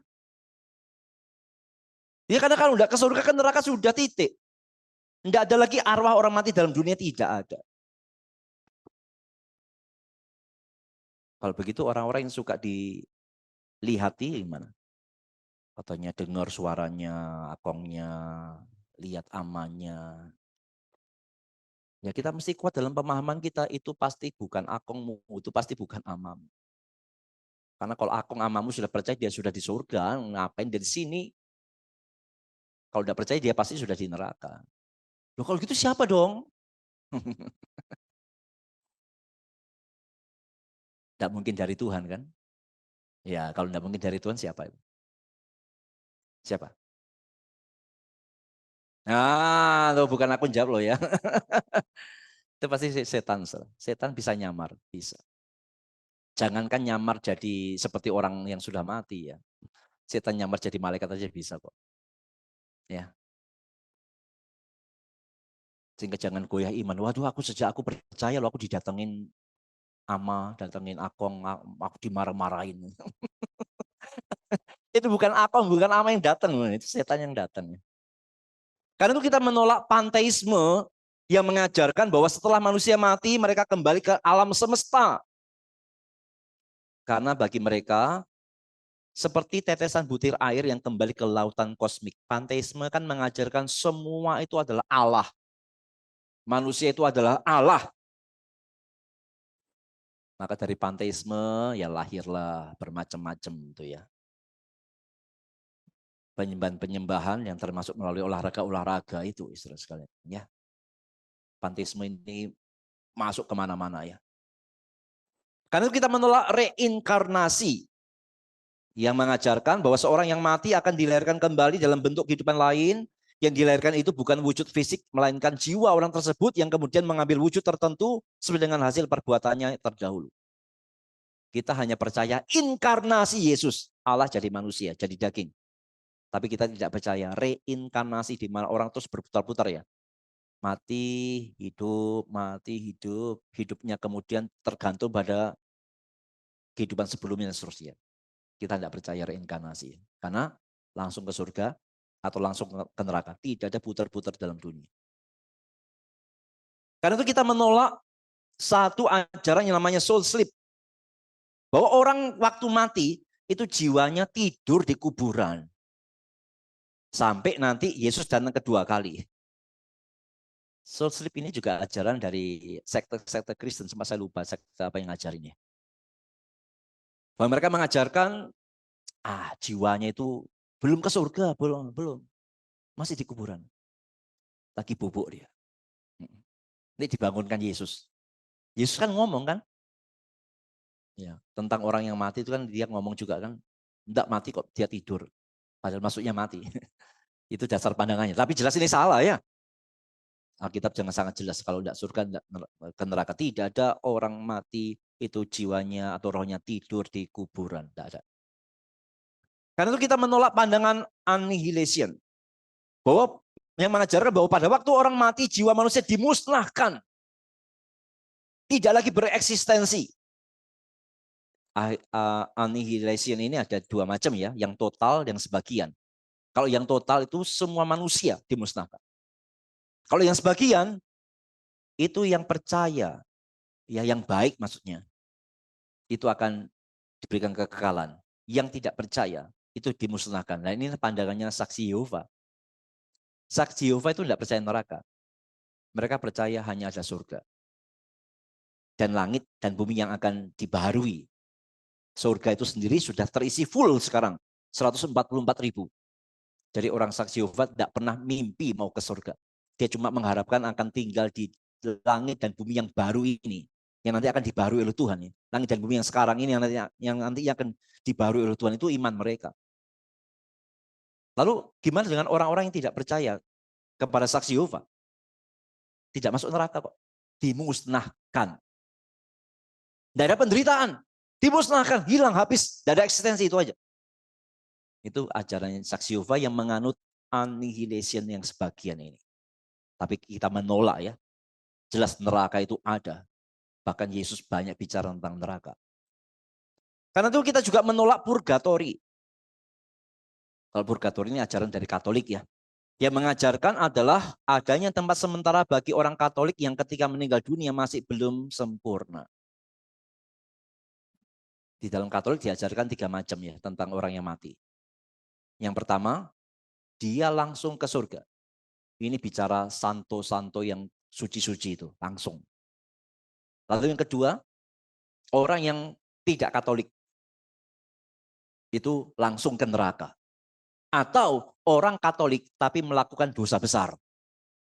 Karena Katolik membedakan ada dosa besar, ada dosa kecil. Kalau dosa besar ini bisa menghilangkan keselamatan. Jadi meskipun mereka Katolik, kalau mereka lakukan dosa besar, mereka langsung ke neraka. Atau yang ketiga, tidak langsung ke surga, tidak langsung ke neraka. Ini bicara orang Katolik yang masih hidupnya masih belum sempurna, masih melakukan dosa-dosa kecil. Akan disimpan, bukan disimpan, akan diproses di dalam purgatori atau api penyucian. Di sana mereka disiksa, tapi ada batas waktunya. Tergantung dosa kecilnya berapa banyak. Nah, di dalam purgatori itu bisa dipercepat dengan doa-doa. Sehingga orang Katolik kan masih membolehkan doa untuk orang mati. Supaya sekiranya mereka di purgatori mereka bisa lebih cepat keluar. Kan kasihan sama Akong kalau di sana kan.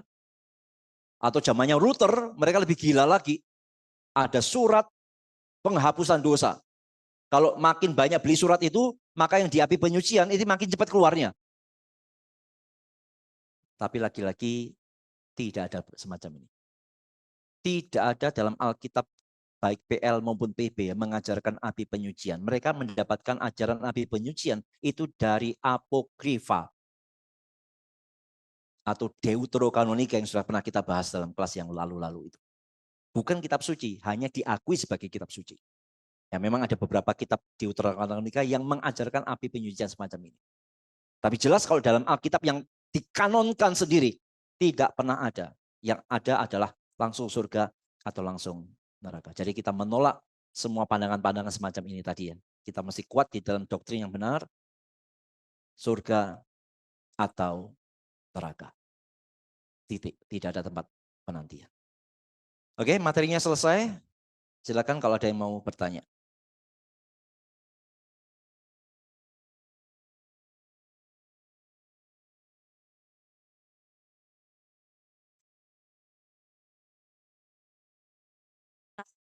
Kurang kencang. Malam Musa. Siapa? Dari Zoom nggak? Iya, Oh, Zoom. Ya.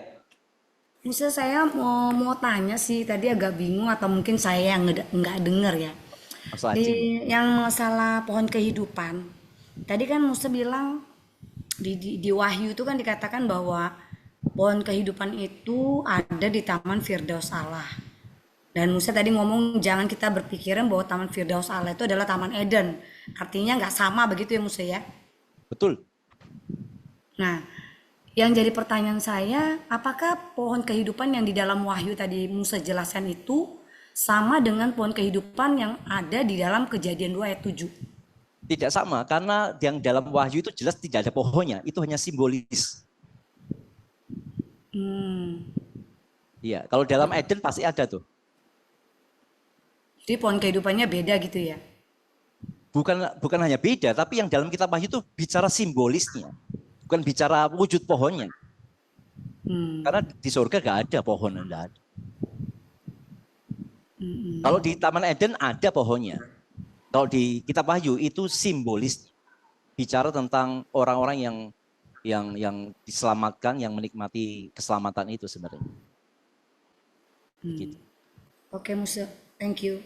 Thank you. Iya, saya tahu sih karena biasanya orang mengidentikan Firdaus dengan Eden ya mungkin karena ini. Loh, taman pohon kehidupan kan ada di Taman Eden loh. Di kitab Wahyu di ngomong di Firdaus berarti Firdaus sama dengan Eden loh. Salah, bukan itu persamaannya. Edennya ada di dunia kok. Firdausnya itu bicara surga. Jadi dua taman yang berbeda sebenarnya. Lanjut yang lain. Tadi Liming mau tanya. Loh, sama pertanyaan sama Acing. Saya Musa, saya mau nanya. Ko Burhan. Musa. Iya. Kan kalau orang meninggal kan langsung kan kau ke neraka, kau ke surga. Begitu ya Musa ya? Iya.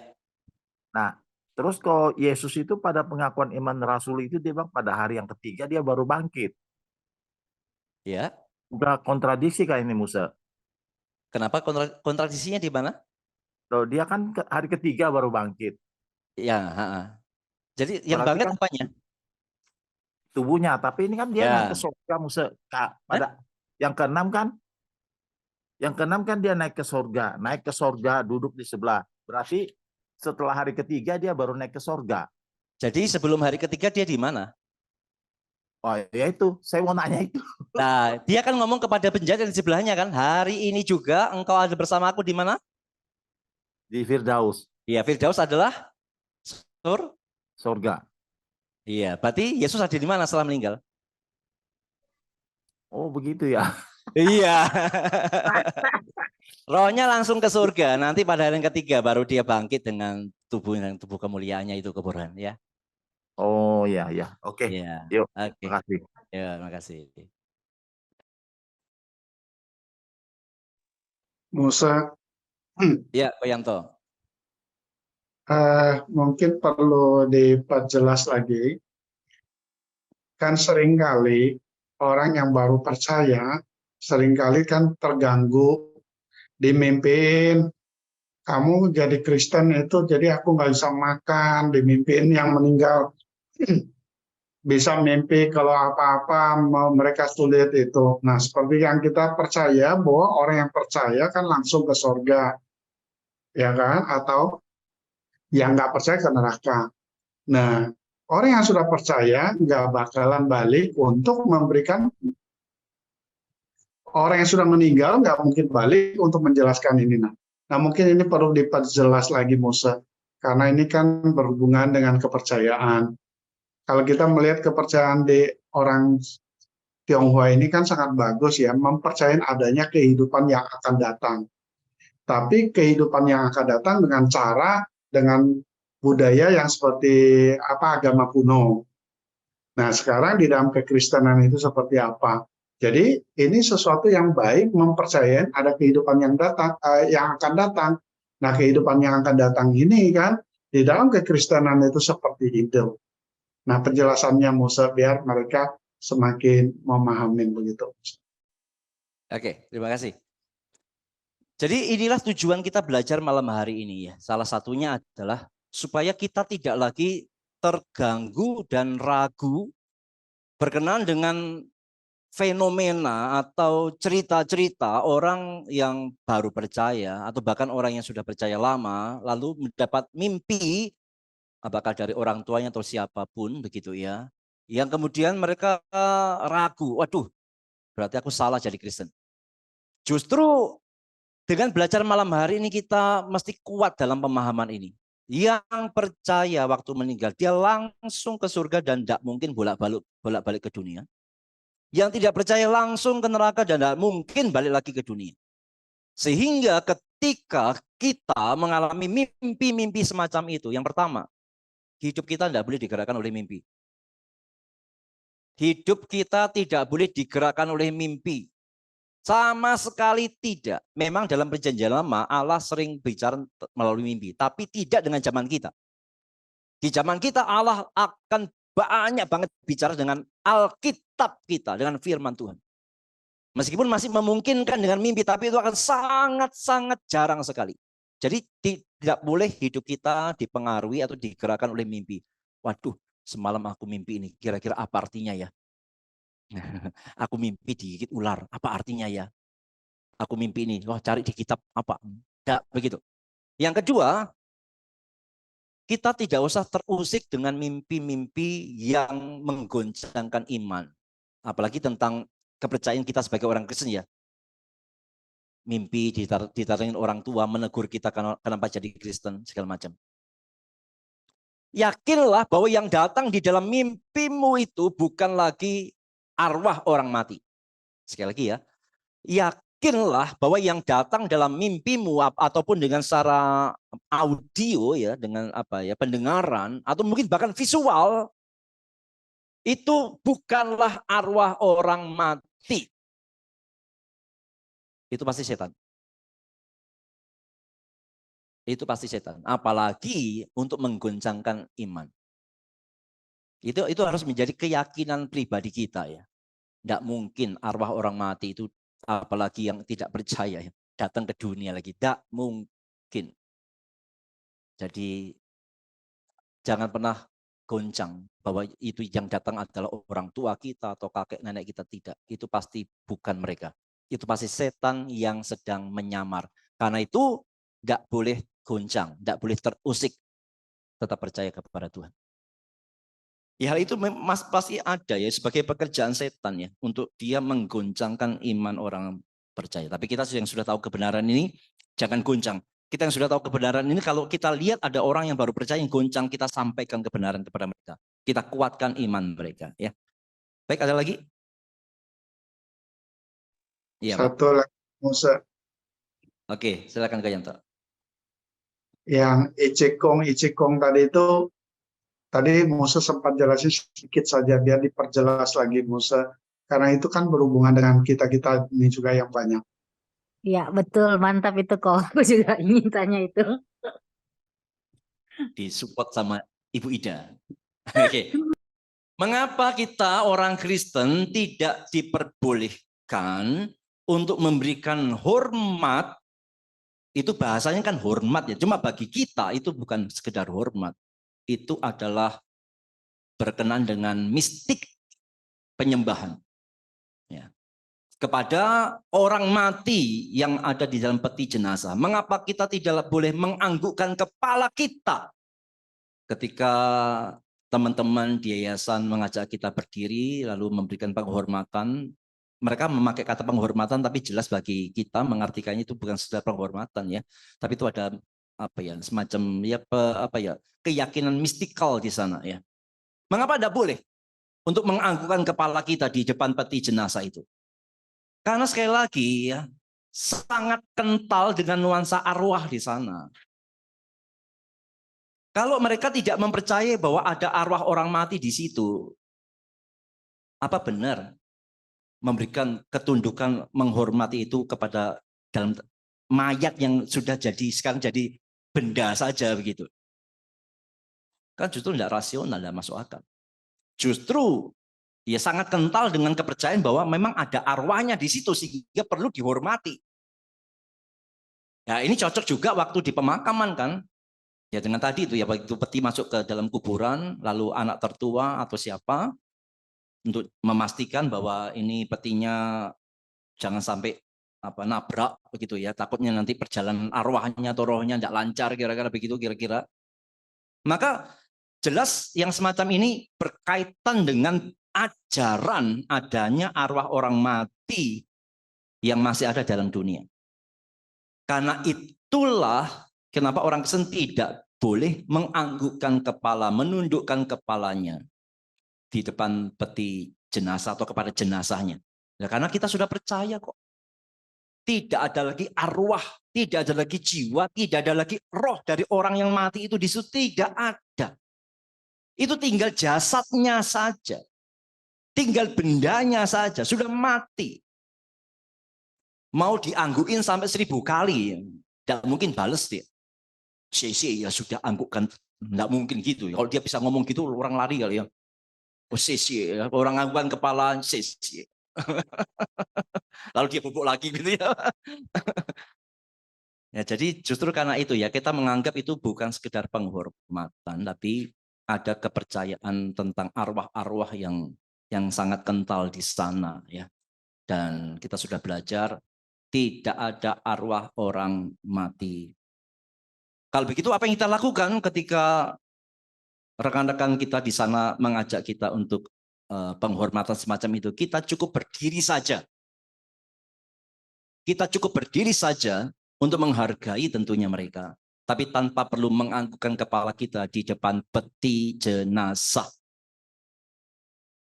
Nah, ini juga biasanya ada tantangan nih untuk keluarga yang orang tuanya atau siapa keluarga yang meninggal dunia. Biasanya di beberapa yayasan, kita tidak semua yayasan deh, kayaknya di salah satu yayasan itu ada semacam dipanggil ya, dari keluarganya dipanggil sebelum peti jenazah masuk ke mobil, dipanggil untuk penghormatan lagi. Nah, kita yang sudah mengerti kebenaran ini, kita bisa mengatakan dengan baik, minta maaf, saya sudah Kristen. Kita yakin kok teman-teman di yayasan itu ngerti kok ya. Jadi lebih baik diomongkan saja minta maaf. Saya sudah Kristen. Tapi kalau kelihatan dalam lagu itu seperti dipaksa-paksa, ya sudah cuma berdiri saja di depan. Tidak usah anggukan kepala. Cukup berdiri saja. Ini bukan masalah fanatisme. Wah, kita ini terlalu fanatik dengan kekristenan. Bukan, ini tentang siapa yang mau kita taati. Siapa yang mau kita senangkan. Tuhan atau manusia. Siapa mau kita taati. Hukum Tuhan atau hukum manusia. Di sanalah iman kita diuji. Kita tidak bisa mengatakan, aku nganggukkan kepalaku, tapi kan aku tidak percaya ada arwahnya di situ. Yang penting aku anggukkan saja kok. Kan yang penting hatiku, Tuhan tahu hatiku kok. Saya pikir yang demikian tidak pernah dicontohkan dalam Alkitab deh. Masih ingat enggak Sadrak, Mesak, dan Abednego? Mereka dipaksa untuk menyembah patung itu. Apakah mereka pernah pakai alasan, Tuhan sorry ya, ini ancamannya mati dibakar.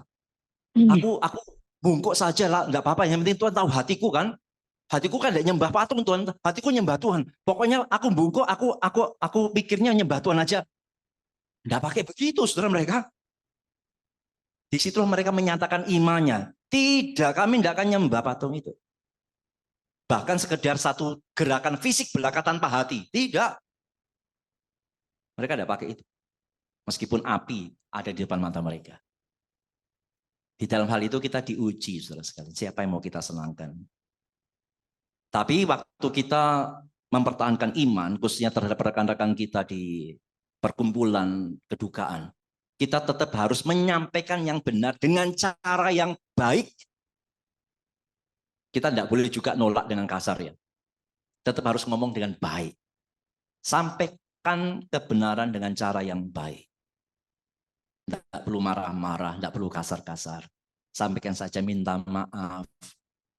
Saya sudah Kristen, saya tidak bisa ikut yang semacam ini.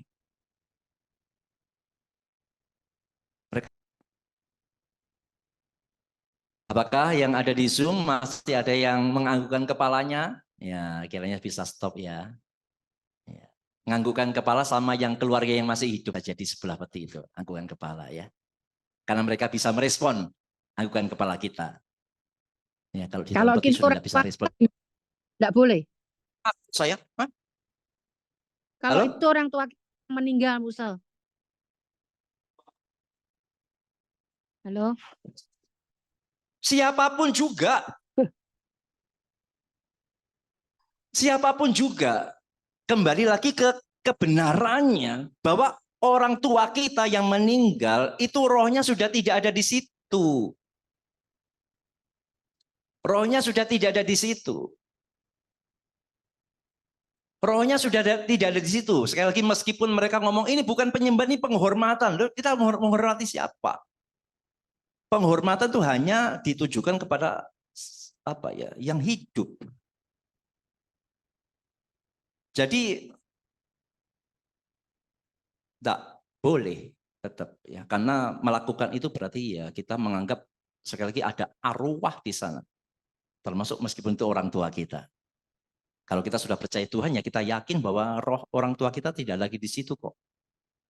Tapi gimana kalau aku dikatakan tidak mau menghormati orang tua? Ya kita bisa jelaskan, orang Kristen itu sangat dituntut menghormati orang tua. Yaitu ketika masih hidup dalam dunia. Ya. Disitulah orang tua kita bisa merasakan dihormati. Orang tua yang sudah meninggal tidak bisa lagi merasakan dihormati oleh anak-anaknya. Mau dibawain kepala babi, mau dibawain samcan, mau dibawain buah-buahan, tidak lagi bisa makan. Sudah meninggal. Alkitab sangat menekankan penghormatan kepada orang tua selagi mereka masih hidup. Bahkan dalam perjanjian lama, anak yang kurang ajar sama orang tua itu bisa dihukum mati. Wah, keras sekali perjanjian lama itu ya. Tapi mereka yang menghormati orang tua dijanjikan panjang umur. Saudara perhatikan ya, dalam 10 hukum Taurat, satu-satunya ketaatan yang kemudian diikuti janji. Hormatin orang tua. Jadi kekristenan itu sangat menekankan penghormatan orang tua, sehingga ketika orang tua kita meninggal, lalu kita tidak lagi icikung ya di depan peti jenazah. Jangan merasa kecil hati untuk mengatakan, wah kamu tidak menghormati orang tua. Kita harus bangga, saya sudah menghormati orang tua saya selama dia hidup. Saya sangat menghormatinya. Kecuali selama hidup saudara tidak menghormati orang tua, yaitu penyesalan akan tiba. Bukan berarti melampiaskannya juga setelah mati, tidak. Sekali lagi, tidak ada lagi arwah, tidak ada lagi roh atau jiwa di dalam diri orang yang sudah meninggal dunia. Itu aja sih patokannya ya. Oke, masih belum puas silakan lagi, tidak apa-apa. Menghormati orang tua yang sudah meninggal bisa kita lakukan dengan apa yang dia pesan dengan kita untuk kita lakukan yang benar. Itu bentuk gitu kan, bukan penghargaan sembahyang itu, tapi apa yang dia inginkan itu yang kita jalanin seperti yang benar di hadapan Tuhan, ya kan? Iya, setuju sekali.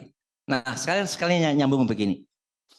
Tapi kan kita ini punya tradisi dari leluhur kita. In memorial berarti. Kita kan punya tradisi. Nah, begini saudara sekalian ya. Kekristenan itu tidak menentang seadanya tradisi. Kekristenan itu memfilter tradisi. Ada tradisi yang boleh kita ikuti, ada tradisi yang tidak boleh kita ikuti. Yaitu tradisi yang berkenaan dengan hal-hal mistik, atau berkenaan dengan penyembahan, atau berkenaan dengan ritual, roh-roh, dan lain sebagainya. Begitu tradisi itu berkenaan dengan itu semua, maka tak boleh. Tapi kalau tradisinya tradisi yang tidak ada kaitan dengan penyembahan, tidak ada kaitan dengan hal mistik, tidak ada kaitan dengan kepercayaan kepada arwah-arwah, maka itu masih bisa. Ya, kita mesti bisa bedakan nih. Ini tradisi yang bersifat mistik atau non mistik. Kalau yang sudah mistik, jangan. Kalau sudah melibatkan kepercayaan kepada arwah, kepada roh, jangan. Tapi kalau tradisi-tradisi yang baik, sopan sama orang tua, ya. Tradisi yang misalkan tiap kali Imlek datang kepada orang tua, itu baik adanya. Tidak apa-apa itu ya. Tradisi yang belum nikah dapat angpau, lah senang lagi. Asal dilepaskan dari mitos-mitos di balik itu. Oke, begitu ya. Ada lagi? Musa, itu juga ya ini berkaitan dengan ini kan, seringkali orang Kristen setiap tahun kan keluarga mereka kan sembahyang. Karena kita orang Kristen kan nggak sembahyang, jadi seringkali dicap orang Kristen ini nggak menghormatin orang tua yang sudah meninggal. Nah, saya mungkin bisa memberikan masukan saja, bisa aja kita buat in memorial. Justru in memorial kita bisa cerita bagaimana kasih orang tua kita dengan kita mengingat kembali, kemudian apa yang dia rindukan, yang baik, yang harus kita kerjakan, kita tetap setia mengerjakannya. Itu wujud kita mengasihi orang tua. Jadi in memorial itu juga bisa menjadi bagian daripada yang bisa kita lakukan. Tujuannya justru kesempatan di situ juga Injil bisa diberitakan. Kira-kira seperti ini boleh nggak kita lakukan? Iya, ini bagus sekali ya. Itu jadi salah satu cara untuk kita menjelaskan masalah cara orang Kristen menghormati orang tua. Sangat bagus sekali. Bisa diikuti ya, bisa diterapkan. Ya, thank you Ko. Ada lagi?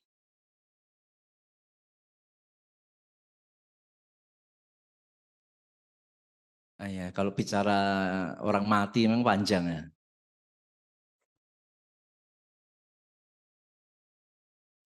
Boleh diperjelas bagaimana dengan jenazah sebelum dimakamkan dibawa ke rumah dulu baru ke kuburan? Ya sebenarnya ya enggak benar. Ya, ini kan sebenarnya berkenaan dengan arwah atau roh itu kan. Ataukah ini sekedar sekedar apa ya? Sekedar tradisi yang tanpa ada kepercayaan kepada arwah atau roh? Kelihatannya berkenaan. Iya, ada istiadat yang berkaitan dengan kepercayaan kepada arwah kan. Kalau itu sebenarnya kalau itu ada di kuasanya kita, saudara, kita harus tolak ya. Jadi menghadapi tradisi yang semacam ini memang tergantung kuasanya ada di mana. Kalau penentu keputusan itu kita, maka kita harus nolak. Tapi kalau kuasa itu bukan pada kita, misalnya kita sebagai anak, ya, bapak kita yang belum percaya dia mengambil keputusan, tidak usah ribut di situ, sudah. Kecuali kita penentu keputusannya, kita harus nolak. Tapi kalau bukan kita penentu keputusannya, ya apa boleh buat? Ikut saja, tanpa perlu mempercayai. Tanpa perlu mempercayai. Maksud bagaimana dengan memasukkan barang-barang pribadi meninggal ke dalam peti? Sebenarnya tidak ada guna sih. Baru kejadian ya, ribut itu ya. Pendetanya marah-marah. Pendetanya sebenarnya benar, hanya caranya yang salah. Kenapa mesti marah-marah? Jadi memasukkan barang pribadi yang meninggal ke dalam peti itu sebenarnya ya secara logika itu tidak ada kegunaannya sama sekali. Bahkan Alkitab. Tapi kalau sekedar naruh ya tanpa dipengaruhi oleh pemikiran tentang arwah tadi ya pilihan paling terakhir ya sudahlah daripada ribut. Asal jangan punya pikiran begini, wah dia ini dulu suka makan Indomie rasa rendang. Jadi masukin saja Indomie rasa rendang di situ ya. Supaya apa? Siapa tahu nanti di sana dia cari. Nah, itu kalau itu sudah tidak boleh ya, sudah tidak boleh begitu ya. Kalau mempercayai bahwa benda-benda yang ditaruh di dalam peti nanti bisa dia gunakan di dalam kekekalan, nah itu tidak boleh. Itu sudah pengertian yang keliru sekali ya. Sekali lagi, secara logika akal sehat itu tidak ada guna. Tapi kalau itu bicara masalah psikologi, oh ini apa ini? Apa? Ini motor kesukaannya papi. Masukin aja. itu mobil. Enggak ada sampai segitunya ya. Oh, ini mungkin gantungan kunci gantungan kunci yang wah tiap kali papi atau siapa bawa motor selalu dia pegang ini ya. Sekedar urusan psikologi ya taruh-taruhlah apa-apa sudah. Tapi tanpa mesti mempercayai dia akan menggunakan itu di kekekalan pastinya. Ya kira-kira begitulah ya jawabannya ya. Musa mau nanya lagi Musa. Boleh sampai jam 12 juga boleh. Musa masalah makanan sembayang. Orang Kristen boleh nggak makan? Masalahnya saya itu sudah tahu mereka sembayang, terutama dari mertua. Selalu kalau pulang disuruh bawain segala macam. Entah buah atau apa. Tapi ya itu kadang-kadang serba salah juga. Nggak mau terima nanti. Akhirnya terima, tapi saya malah dalam nama Tuhan Yesus. Bagaimana Musa? Kalau hal ini sebenarnya sudah ada di dalam Alkitab aturannya. Yang pertama, kalau kita tidak tahu bahwa itu dipersembahkan kepada berhala, tidak usah cari tahu. Ya, jadi kalau dihidangkan di rumah orang, ya ada apa kaki babi, ya ada apa, tidak usah tanya. Sorry minta maaf, ini habis disembayangi kah? Tidak usah tanya. Kalau kita tidak tahu makan saja. Doa dulu pasti ya. Yang kedua, kalau ini bicara hidangan di rumah ya, bukan di tempat sembayangannya. Hidangan di rumah itu, tapi orang sudah kasih tahu kita begini, tapi kamu kan Kristen, kamu tidak boleh makan begini, ya jangan dimakan. Nanti bukan masalah kita makan jadi dosa, bukan. Takutnya orangnya tersandung dengan kita. Maka Paulus ngomong, kebebasanmu jangan membuat orang tersandung. Atau ketika mungkin kita datang dengan orang yang baru percaya, ya, datang ke rumah orang, disuguhin. Lalu orangnya ngomong, ya ini ada berkat. Tapi yang teman kita yang baru percaya ngomong, jangan loh, itu makan sembayangan. Kita udah sang ngotot, imanmu kecil, imanku gede. Makan aja, jangan begitu. Demi teman kita yang mungkin ya baru percaya, kita jangan makan. Demi dia, bukan demi kita. Tapi kalau kita berada di tempat sembayangannya, apakah itu di kelenteng kah, ke vihara kah, maka di situ tidak boleh makan. Tidak boleh makan di situ. Tidak boleh, wah, barangan aja. Tidak boleh. Kok Daud boleh Musa? Itu kira-kira memang Paulus, saya lupa di ayatnya mana ya, tapi ada di 1 Korintus atau 2 Korintus, saya lupa itu. Ada diatur masalah itu. Begitu Cida. Tapi kalau sekedar ya kita dikasih orangnya tanpa tahu, lalu tidak ada orang lain yang tersandung, kita makan ya tidak apa-apa. Doa dalam nama Yesus. Lagi. Oke, makasih Musa. Sama-sama. Ya, Musa. Ya, kuburan. Saya kan pernah baca di Alkitab itu, Daud kan juga makan persembahan itu Musa. Daud juga makan persembahan yang disembahkan. Persembahan yang disembahkan itu kan dimakan juga sama Daud waktu dipersembahkan kepada siapa? Itu kan kan? dalam konteks tuh, bukan penyembahan berhala atau kuburan. Iya, roti persembahan yang di itu kan di kemah. Iya, enggak apa-apa itu. Oh. Makan roti zaman kudus enggak apa-apa ya.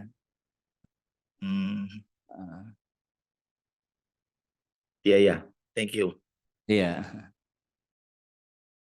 Nah, Musa tadi juga di awal kan Musa bilang kalau orang yang ngomong-ngomong gitu, nah yang di kuburan. Kan kebanyakan juga orang datang, selamat siang lah apa bla bla bla bla. Nah, gimana kalau kita sebagai orang Kristen ziarahnya itu harus gimana Musa? Ziarah yang boleh dilakukan berdoa tapi bukan kepada yang mati. Sama Akong, tolong dong ya, ini yang cucu ini lagi perlu duit banyak ini. Tolonglah supaya Bitcoin-nya ini segera naik harganya. Lagi turun ini. Nah, jadi kalau ke sana, kalau ziarah ya berdoa, bersyukur kepada Tuhan aja. Tidak usah berdoa kepada orang yang meninggal. Tidak usah ngomong juga. Ma, Pak, sabar ya, tunggu ya, nanti saya nyusul. Tidak usah diajak ngomong, sudah tidak usah. Sudah tidak ada jiwa, tidak ada rohnya di situ, tidak ada. Tidak usah diajak ngomong. Ya. Diajak ngomong sampai pakai mic yang suara paling gede pun tidak dengar juga. Jadi sekedar kalau ke sana ya bersih-bersih ya. Bersih-bersih, rumputnya dicabuti, tabur bunga, berdoa kepada Tuhan, bersyukur kepada Tuhan untuk kekuatan pemeliharaan yang Tuhan berikan. Sepeninggal siapa Tuhan masih pelihara, kuatkan, hiburkan, itu boleh ya. Yang pasti bukan berbicara atau berdoa kepada yang sudah meninggal. Mau di depan, mau di belakang, doanya kepada Tuhan tidak apa-apa. Ya. Yang penting doa kepada oh, ntar aku mau doa kepada Tuhan. Loh, di sini enggak boleh, enggak boleh. Aku mau ke sana lah. Wah, ngapain loh? Oke. Oh iya. Iya. Iya, di Wahyu 20 ayat 12. Saya bacakan ya Musa ya. Boleh. Dan aku melihat orang-orang mati, besar dan kecil, berdiri di depan tata itu. Lalu dibuka semua kitab, dan dibuka juga sebuah kitab lain, yaitu kitab kehidupan. Dan orang-orang mati dihakimi menurut perbuatan mereka, berdasarkan apa yang tertulis di dalam kitab-kitab itu. Nah, kita percaya Musa, mereka yang sudah mati ini, yang masuk neraka atau surga kan langsung tuh Musa. Ini bagaimana mengaitkan ayat ini dengan tadi itu ya? Apakah mereka dikeluarkan lagi? Ya di sini kan ayat itu kan tertulis mereka itu berdiri di depan tahta itu kan. Mereka semua berarti mereka yang di sorga atau di neraka aja atau bagaimana? Maksudnya ayat ini Musa mengkaitkannya dengan mereka yang sudah masuk di dalam neraka itu. Itu Musa, makasih. Iya, kitab Wahyu itu kan penglihatan ya. Penglihatan itu tidak boleh diartikan bahwa itu akan terjadi semacam itu. Jadi penglihatan itu sekedar penglihatan, diambil kebenarannya apa. Termasuk waktu melihat kitab kehidupan. Ngomong-ngomong, emangnya ada kitab kehidupan itu emangnya ada kah? Ada fisiknya ada kah? Tidak ada itu. Itu simbolis. Allah itu tidak perlu kitab kehidupan untuk cari namanya siapa. Thomas selalu mintar ya. T. Oh ini masih A, masih jauh. B. Oh, tidak perlu begitu. Jadi kitab kehidupan itu tidak ada fisiknya. Itu simbol dari kepastian keselamatan sebenarnya. Ya. Jadi ketika ada penglihatan itu bukan berarti nanti kejadiannya seperti itu. Tidak. Itu hanya satu penglihatan yang inti kebenarannya apa? Ya akan ada penghakiman itu aja. Kan itu berupa penglihatan aja. Akan terjadi ini. Berarti kebenarannya apa? Gitu aja. Berarti yang dilihat oleh Yohanes adalah penghakiman itu benar-benar akan terjadi. Itu yang kita bisa ambil. Kita tidak mungkin bisa mengartikan detail dari penggambaran dari penglihatan itu. Tidak bisa. Ya. Inti penglihatannya aja yang ditekankan di sana. Intinya. Terakhir Musa. Ya. Boleh. Tadi saya kepikir tadi yang icikong tadi itu. Apakah bisa dikatakan kalau menyangkut budaya Musa, kayak orang Jepang kan budaya mereka kan tunduk-tunduk begitu, bertemu dengan orang tua atau siapa aja kan mereka tunduk begitu. Nah, tapi yang hidup kan? Iya. Ya. Tapi saya tidak tahu juga ya kalau untuk yang meninggal ya, maksud saya, apakah budaya seperti itu bisa menjadi satu satu hal yang biasa begitu? Saat dia meninggal sampai dia tunduk begitu gitu Musa, apakah itu bisa dibenarkan juga karena budayanya di awal sudah begitu? Terima kasih Musa. Ya, lagi-lagi budaya ada dua macam, budaya yang berbau mistik dengan budaya yang non mistik. Untuk budaya yang berbau mistik sekali lagi enggak. Jadi budaya yang berbau mistik termasuk ya kepercayaan akan arwah-arwah orang yang meninggal itu kan berbau mistik. Maka kita tidak. Kalau menganggukkan kepada yang hidup kan tidak ada mistiknya. Kan orang yang hidup memang dianggukin kan dia bisa ngangguk juga kan begitu. Tapi orang mati dianggukin. Apa yang ngangguk? Ya diharapkan arwahnya yang ngangguk kali ya. Sisi, makasih. Ya jadi budaya mesti dibedakan ya. Untuk budaya yang berbau mistik kita tidak. Ya. Jangan ada ilah lain di hadapanku kata Tuhan ya. Tapi kalau budaya-budaya yang non mistik dan itu baik adanya, tidak bertentangan dengan Alkitab, ya, itu masih oke, masih bisa dilakukan. Ya. Ada lagi? 10 loh. Satu lagi boleh kamu Boleh, yang di sini belum ngantuk kok. sorry mengganggu teman-teman yang mau istirahat sudah. Nah ini gini Ustaz. Yang tadi yang iman rasuli itu kan pada hari yang ketiga itu kan Yesus bangkit. Jadi rohnya itu sudah duluan ya Musa. Ketika dia ngomong dengan penjahat itu, jelas hari itu juga rohnya langsung ke Firdaus yaitu surga. Terus yang hari ketiga dia turun lagi. Hari ketiga dia turun lagi dong. Iya dong, balik lagi. Kan bangkit kan mesti balik. Kalau udah balik gimana tubuhnya bisa bangkit? Bolak-balik ya. Balik. Lazarus kan gitu juga. Lazarus selama mati berapa hari? Iya. 4. Di mana rohnya ketika dia mati? Di surga lah. Lalu waktu bangkit, dia balik lagi. Kalau udah balik gimana bisa hidup? Ya. Maka Yesus tetap teriak ke dia kan, Lazarus keluar. Padahal dia masih diikat kain kapan, masih terikat. Berarti dia keluarnya apa? Loncat-loncat ya? Atau gimana? Seharusnya kan diikat itu masih dengan kain kapan ya. Oke, gitu ya kuburannya. Oke, makasih Musa. Kasih sama-sama. Tidak jadi. Sudah malam, tidak apa-apa kok, tidak apa-apa. Tidak apa-apa. Kalau kita kan pergi ke orang mati, kalau kita berpikir daripada kan kita angguk kepala di peti mati, langsung aja angguk ke keluarganya aja kan lebih bagus begitu menghormatin istilahnya gitu. Datang Betul. ke hanya dekatin gitu. Iya, betul. Justru harus ngangguknya ke yang masih hidup keluarganya, betul. Oh, ya.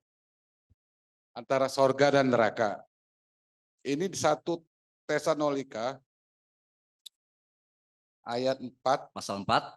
pasal 4 ayat 13, kedatangan Tuhan. Iya. Nah, yang saya tanyakan, waktu tadi sorga dan neraka, pasal ke-17, Ayat 17. ayat 17, sesudah saya bacakan, sesudah itu kita yang hidup yang masih tinggal akan diangkat bersama-sama dengan mereka dalam awan, menyongsong Tuhan di angkasa. Demikian kita akan selama-lamanya bersama dengan Tuhan. Ya. Yang saya pertanyakan, bersama-sama dengan mereka dalam awan menyongsong Tuhan di angkasa. Tadi kan Musa sempat ngomongin tadi, kayak tadi Paulus ya, ada langit 1, 2, 3. Nah, apakah satu konteks begini? Awan angkasa tadi. Kalau awan di situ jelas awan yang kelihatan di atas. Berarti kita ngambang dong. Terangkat, ya terbang kita. Ngambang. Ya, kita ngambang, iya. Betul. Sampai Tuhan Yesus datang, baru kita balik ke sempurna lagi gitu. Oh bukan, bukan kita ngambang-ngambang, bukan. Kan kita ngambang. Jadi Yesus kan nanti datang kedua kali. Dia datang di atas awan-awan. Yesusnya yang datang di atas awan-awan. Ketika dia datang, maka yang pertama bangkit adalah orang-orang yang mati dulu. Betul. Dibangkitkan dengan tubuh kemuliaan, kan terangkat tuh. Begitu mereka terangkat, kita yang hidup langsung diubahkan dan juga terangkat juga. Nah, sama-sama menyongsong Tuhan di angkasa begitu. Jadi kloter kedua kita yang masih hidup, kalau masih hidup waktu itu. Nah, jadi begitu terangkat nih yang mati ya, kita langsung yang masih hidup. Kalau sudah habis yang orang yang sudah meninggal sudah habis semua. Oh, berarti yang hidup langsung diubahkan sama Tuhan. Sama-sama terangkat. Barengan. Cuma mereka yang duluan, cuma kita ngikut di belakangnya begitu. Tapi tidak usah nunggu di awan-awan terus ya. Langsung sama-sama dengan Tuhan, dan mungkin sekejap sudah di surga kita. Ya. Dalam sekejap ya. Musa, kalau Tuhan Yesus datang yang kedua kalinya, terus dunia ini apa isinya, Musa? Apa? Kalau Tuhan Yesus datang yang kedua kalinya, yang orang yang percaya diangkat naik ke surga, yang tidak percaya mati di neraka, terus dunia itu ada enggak lagi, Musa? Berarti dunia orang-orang akan sudah dihancurkan, akan dihancurkan. Bukan hanya bumi ini, seluruh semesta. Jadi nanti tempatnya hanya ada 2 tempat aja, surga yang kekal dan neraka yang kekal. Tidak ada tempat ketiga. Dihancurkan, Cuing. Nanti kita bahas itu di kapan ya? Kita bahas nanti ada di sesi keberapa nanti tentang hal itu ya. Ya, makasih. Iya. Di surga ngapain kira-kira begitu ya? Itu seri berikutnya. Tidak menarik kalau saya jawab sekarang ya. Kita ada topik surga dan neraka, itu next ya. Ya, supaya datang lagi nanti ya. Nanti kita akan lihat di surga itu ngapain aja sih ya. Gitu. Kotak, silakan. Ya, malam Musa. Ya. Mulai tadi kan saya duduk di sini kan mendengar terus masalah cikong-cikong itu ya. Sebenarnya begitu saya mungkin lebih terpengaruh gitu. Saya kan di Yayasan Pintu Mas ini sebenarnya ada pengurus pangkatnya. Pangkat ya, siap. Ada pangkatnya gitu. Jadi ada berapa orang itu nyelutuk juga, kamu kok ndak cikong gitu loh. Ya kan ndak cikong. Jadi saya mengatakan apa gitu kan sebenarnya ya rasanya agama kita nggak boleh diperbolehkan gitu. Tapi rasanya sudah berapa tahun ya, bertahun-tahun kok enggak ada gitu toh. Jadi dia bilang begitu loh, sudah bertahun-tahun lah, nggak ada yang melarang gitu loh. Ya kan? Jadi saya merasakan begitu juga. Bagaimana saya niapakan? Saya bilang ya saya ikutin aja musuh saya nggak boleh, nggak izinkan ya sudahlah. Saya izinkan nah gitu. Kita ikutin Tapi dia. kalau kita bicara lagi mungkin kita mengingat ya si ya musuh-musuh lalu itu nggak bicara sampai begitu detailnya. Masa ya? Ya, Oh. ayo. Enggak, Jadi, bukan begitu. iya. Enggak sampai melarang sedetail-detailnya gitu. Oh, baik. Ya, jadi Iya. enggak gitu. Jadi saya rasa yang lalu-lalu enggak begitu. Oke. Jadi saya juga pengurusnya cukup apa juga. Ya cukup berdiri saja. Ya, Iya. dia. Jadi memang justru ini pengurus lain menanyakan kok begitu. Jadi saya langsung mengatakan ini apa pendeta kita yang melarang gitu aja. Iya. Kan Ya, tadi begitu, saya. no? Iya. Nah, Karena memang betul. tapi justru itu yang lalu-lalu enggak gitu kok. Begitu loh. Jadi maksudnya saya dibandingkan sama yang lalu gitu. Artinya musuh yang lalu enggak sampai detail sampai begitu. Oh. Terima kasih. Ya, baik, Kotak. Terima kasih Kotak infonya. Baik. Usul untuk Atak. Oh, Kotak. Usul Atak. Dia bilang kenapa nggak cikong? Iya nanti saya cikong dengan keluarganya aja gitu. Nah, memang sekarang saya cikong sama keluarganya sudah. Jadi enggak ke ini apa. Itu sudah benar. Enggak ada peti matinya gitu loh. Jadi ke samping kiri kanan saja. Tapi tetap sama sekali kan ada kejanggalan gitu. Ada pertanyaan gitu loh. Ya kan, saya juga sudah cukup lama juga kan jadi pengurus. Katanya ya lalu-lalu, pokoknya saya ikutin musuh ngomong begitu ya gitu sudah. Siap. Nggak usah terlalu detail-detail gitu aja. Iya. Ya, begitu aja lah. Sudah sarannya Koyanto sudah diikutin Kotak. Jadi Kotak hormatnya ke yang